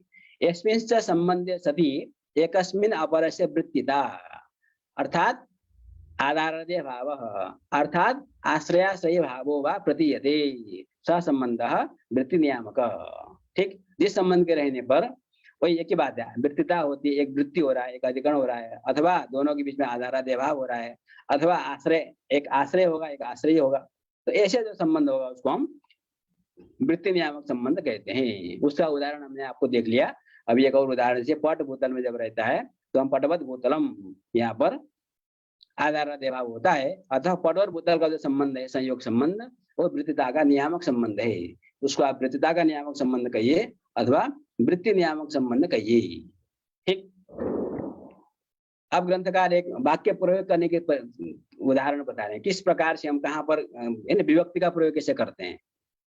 जहां पर वृत्ति नियामक संबंध होता है, वृत्ति नियामक संबंध संयोग समवाय स्वरूप संबंध का प्रयोग करते हैं, वहां पर आधार को बताने के लिए हम सप्तमी विभक्ति का प्रयोग करते हैं।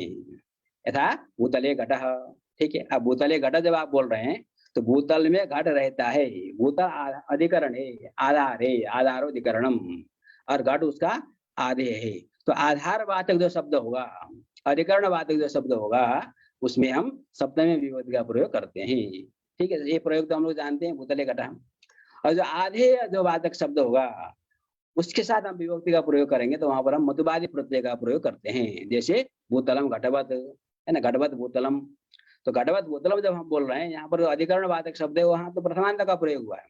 तो अधिकरण वाचक शब्द में जब प्रथमांत का प्रयोग करते हैं तो आधे वाचक शब्द के साथ हम मतुबादी, मतुब इनी है ना, दंडी कहीं पर, ठीक। और तो कहीं पर मतु प्रत्यय घटवत भूतल में इस प्रकार का हम प्रयोग करते हैं। यदि अन्यथा यदि हम आधे वाचक शब्द में प्रथमांत का प्रयोग कर रहे हैं घट के साथ, तो जो अधिकरण वाचक शब्द है उसमें हम सप्तमी का प्रयोग करते हैं। तो भूतले घट जब आप बोल रहे हैं, घटवत भूतलम बोल रहे हैं, तो यहाँ पर आधारादे भाव की प्रतीति होती है।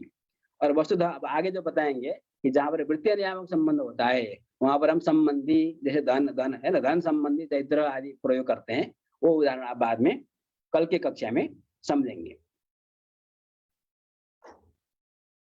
अब वृत्ति नियामक जो संबंध है वो पहले भी ग्रंथकार ने प्रतिज्ञा कर दिया, वो उपसंहार कर रहे हैं उसी चीज को। वृत्ति नियामक जो संबंध है वो सीमित है, थोड़े हैं, कुछ परिगणित है। और वृत्तीय नियामक संबंध जो है वो तो बहुत है, कहा है ना, परंपरा संबंध, साक्षात वो वास्तव में परंपरा संबंध के बारे में बात की थी।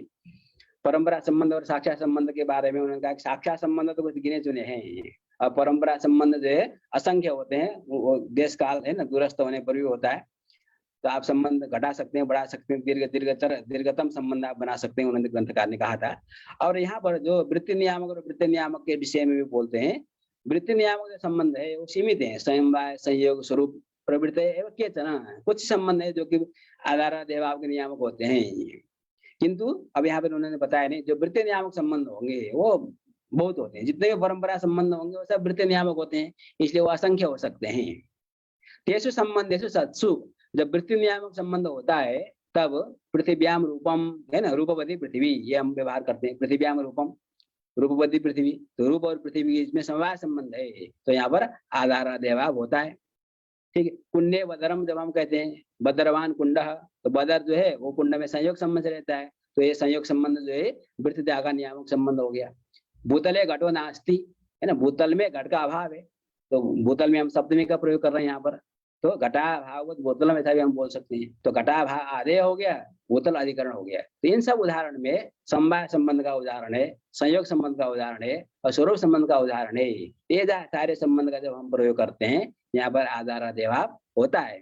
अतः ये जो संबंध है हमारे, ये सारे संबंध वृत्तता के नियामक संबंध है, वृत्ति नियामक संबंध है, किंतु वृत्ति नियामक संबंध कुछ ही होते हैं, सीमित होते हैं। अब एक चीज जो है बहुत ध्यान देना है, क्योंकि हमने तो अभी एक स्टेट बोल दिया कि देखो संयोग संबंध वृत्ति नियामक, समवाय संबंध वृत्ति नियामक, नहीं, यहाँ पर थोड़ा सा ध्यान देना है और सावधान होना है। एक उदाहरण देने जा रहे हैं। समसूत्र पातेन स्थितयो उभयो संयोगो भी न वृत्ति नियामक। हम लोग को ऐसा नहीं कहना है कि संयोग संबंध वृत्ति नियामक होता है मतलब जितने भी संयोग होंगे वो सब वृत्ति नियामक होंगे, ऐसी बात नहीं है। ऐसे दो वस्तु जो समसूत्रपात के द्वारा स्थित हैं, मतलब दोनों एक ही लाइन में हैं, जैसे हमने हाथ जोड़ा दोनों, तो दोनों हाथों के बीच में संयोग संबंध हो रहा है। स्वयं ग्रंथकार बता रहे हैं, अतएव अंजलि रूपतया समसूत्रपातेन स्थितयोर हस्तयो संयोगो न वृत्ति नियामक इति तत्र न अस्ते अस्ते इति प्रयोगः। ठीक, जैसे मान लीजिए अभी देखिए, नमस्कार करिए, दोनों हाथ जुड़ा हुआ है, तो समसूत्रपात के द्वारा स्थित ये दोनों हाथ हैं, ठीक है, अंजलि बद्ध होकर के हम बन रहा है। ऐसे जो दो हस्त है यहाँ पर संयोग तो है, एक हाथ का दूसरे हाथ के साथ संयोग है, किंतु ये जो संयोग है वो वृत्ति नियामक संबंध नहीं है, न वृत्ति नियामक। यहाँ पर आधार देवाव नहीं होता, अतः हम अस्ते अस्त ऐसा प्रयोग नहीं कर सकते। जैसे हम भूतले घटा प्रयोग कर सकते हैं अथवा भूतले घटा भाव प्रयोग कर सकते हैं, उसी प्रकार इस अवस्था में अस्ते अस्त ऐसा हम प्रयोग नहीं कर सकते। यदि हम इस प्रकार से रख दें एक हाथ के ऊपर दूसरा हाथ, तब हम उस समय में अस्ते अस्ते ऐसा प्रयोग कर सकते हैं। उस समय जो संयोग संबंध होता है, तयोरेव अस्तयो ऊपर यदो भावेन स्थितयो, वही दोनों हाथ ऊपर और नीचे इस प्रकार के यदि हम रख देंगे तो वहां पर जो संयोग होगा पुनः संयोगो वृत्ति नियामक, तत्र अस्ते अस्ते इति प्रयोगो भी भवति, वहां पर अस्ते अस्ते ऐसा प्रयोग भी होता है। इसका मतलब क्या हुआ कि संयोग संबंध वृत्ति नियामक है कि वृत्ति नियामक है, ऐसा आप प्रश्न पूछोगे और कोई सामने वाला उत्तर दे कि वृत्ति नियामक अथवा वृत्ति नियामक, इदम इत्थम, तो ये उत्तर सही नहीं होगा। ठीक, कुछ संयोग कदाचित वृत्ति नियामक हो सकते हैं और कदाचित संयोग संबंध वृत्तिता का अनियामक भी हो सकता है। तो जहां पर आधार देवाव बन रहा है तो आपको परिभाषा में जाना है, जो संबंध आधार देवाव का नियामक होता है, वृत्तता का नियामक होता है, वही वृत्ति नियामक संबंध है।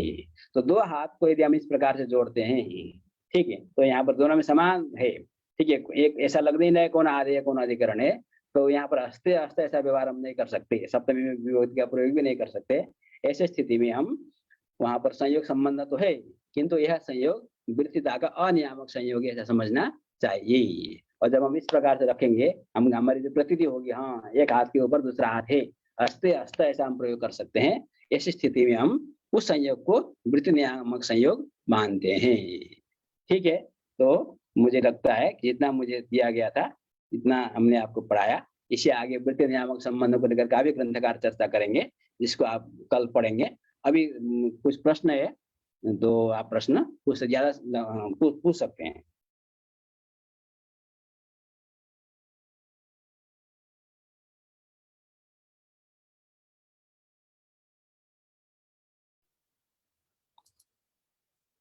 प्रायः प्रश्नाः न सन्ति इति मन्ये। हाँ ठीक है, ऐसे लग रहा है। कि बीच में तो भी यहीं पर प्रश्न अभी जी हाँ बीच में काफी प्रश्न हुआ, अच्छा भी हुआ। जी ऐसे ही हमको ऐसे ही कक्षा ऐसे पाठ अच्छा लगता है कि जिसमें बातचीत हो, ठीक है, प्रश्न हो, और बहुत बढ़िया आप लोगों ने प्रश्न किया। तो मैं अपने वाणी को यहीं पर विराम देता हूँ। जय श्री कृष्ण। और मैं एक चीज और बताना चाहता हूँ यहाँ पर, ठीक है। तो जो नए हैं, तो जिनको जानकारी नहीं उनके लिए, जो मैंने कुछ काम किए हैं जिससे कि छात्रों का लाभ हो, और उसके लिए मैंने बहुत से यूट्यूब में वीडियो बना करके प्रस्तुत किया है, जिसमें न्याय के पारिभाषिक शब्द का प्रयोग कैसे करना है, और पूरा का पूरा तर्क संग्रह का मूल ग्रंथ मैंने पढ़ा दिया है, न्यायबोधि ने भी पढ़ाया हुआ है, और न्याय सिद्धांत मुक्तावली भी शब्द खंड तक पढ़ाया हुआ है। तो जो जिज्ञासु हैं, जो शास्त्र लगाना चाहते हैं, है ना, जो मेहनत करना चाहते हैं, उनको शास्त्र चिंतनम नाम का मेरा पेज है, उसमें आप जा करके उसको देखिए, उसमें प्लेलिस्ट में जाकर के तर्क संग्रह पढ़िए, उसके पारिभाषिक शब्दावली को आप उसको पढ़ते हैं, और इस पाठ में आते हैं आप, अभी इस बीच में आपके लिए ज्यादा अच्छा है। उसमें जो पारिभाषिक शब्दों का परिचय कैसा करना चाहिए, उसके लिए मैंने अलग से एक प्लेलिस्ट बनाया है, आप उसको पढ़िए, समझिए, और इस किताब को आप दोनों को मिलाएंगे तो आपको इस कार्यशाला से आप अधिक लाभान्वित हो सकते हैं, और अन्यत्र भी आप बाकी समय में भी आप कभी भी पढ़ करके उससे लाभान्वित हो सकते हैं। ठीक है, धन्यवाद। ग्रंथ आचार्य कुछ पूछा किसी ने? मैं पूछ रहा था आचार्य, कौन से ग्रंथ बोल रहे थे? ग्रंथ तो तर्क संग्रह है, न्यायबोधिनी है, मुक्तावली है, और भी फुटकर बहुत से न्याय के संबंधित पाठ है। शास्त्र चिंतनम नाम का पेज है यूट्यूब में। जी ठीक। ओम। ओ अत्यन्तं सरलया रीत्या पीपीटी माध्यमेन रेखाचित्रमाध्यमेन अस्मान् पाठितवन्तः अस्माकं गुरुचरणाः। अतः गुरुवर्येभ्यः डॉक्टर विश्वनाथ धितालवर्येभ्यः विशेषतः धन्यवाद ज्ञापनार्थं, पुनश्च समागतानां समेषां धन्यवाद विज्ञापनार्थम् अहं परिसरस्य न्यायविभागस्य अध्यक्षान् डॉक्टर सच्चिदानंद स्नेही महोदयान् प्रार्थये ते धन्यवाद विज्ञापयन्तु। सर्वेभ्यः नमो नमः।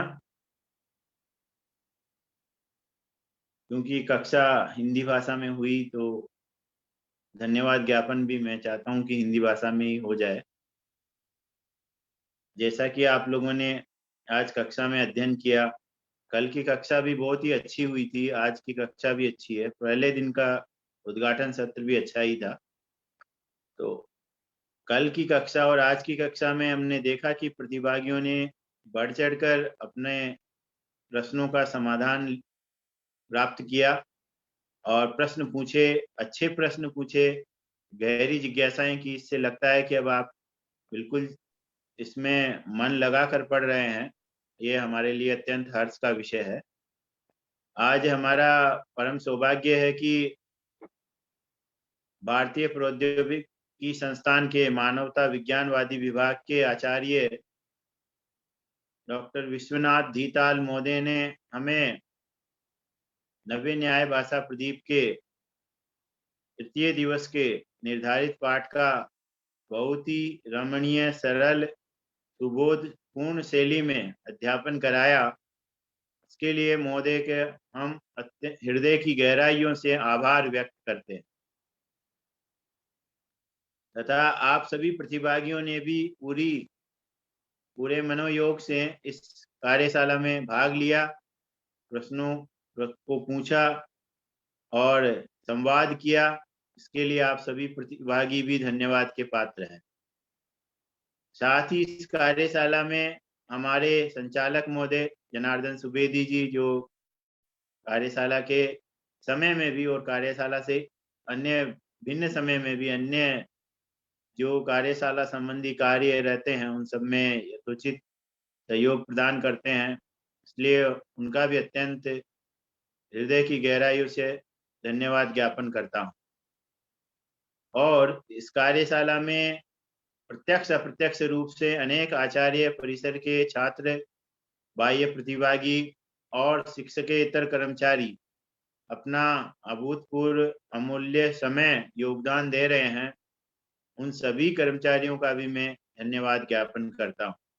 इस कार्यशाला में तकनीकी संयोजन का कार्य डॉक्टर पंकज कोटियाल एवं उनकी टीम देख रही है। मैं डॉक्टर पंकज कोटियाल जी का भी धन्यवाद ज्ञापन करता हूँ। और कार्यशाला आप सबके सहयोग से निरंतर आगे बढ़ रही है। आशा है कि ये कार्यशाला अपने उद्देश्य को प्राप्त करेगी और आगे भी हम अच्छी कार्यशालाओं का आयोजन करेंगे। इसके लिए मैं पुनः एक बार आप सभी का हृदय की गहराइयों से धन्यवाद ज्ञापन करता हूँ। सर्वेभ्यः नमो नमः।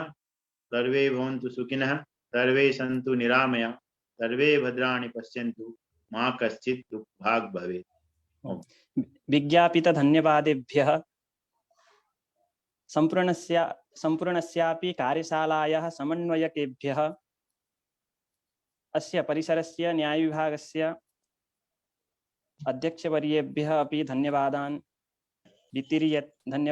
वितीर्यन्ते एवं शान्तिपाठेन कार्यक्रमस्य समापनं भवतु इति। ॐ सर्वे भवन्तु सुखिनः, सर्वे सन्तु निरामयाः, सर्वे भद्राणि पश्यन्तु, मा कश्चित् दुःखभाग् भवेत्।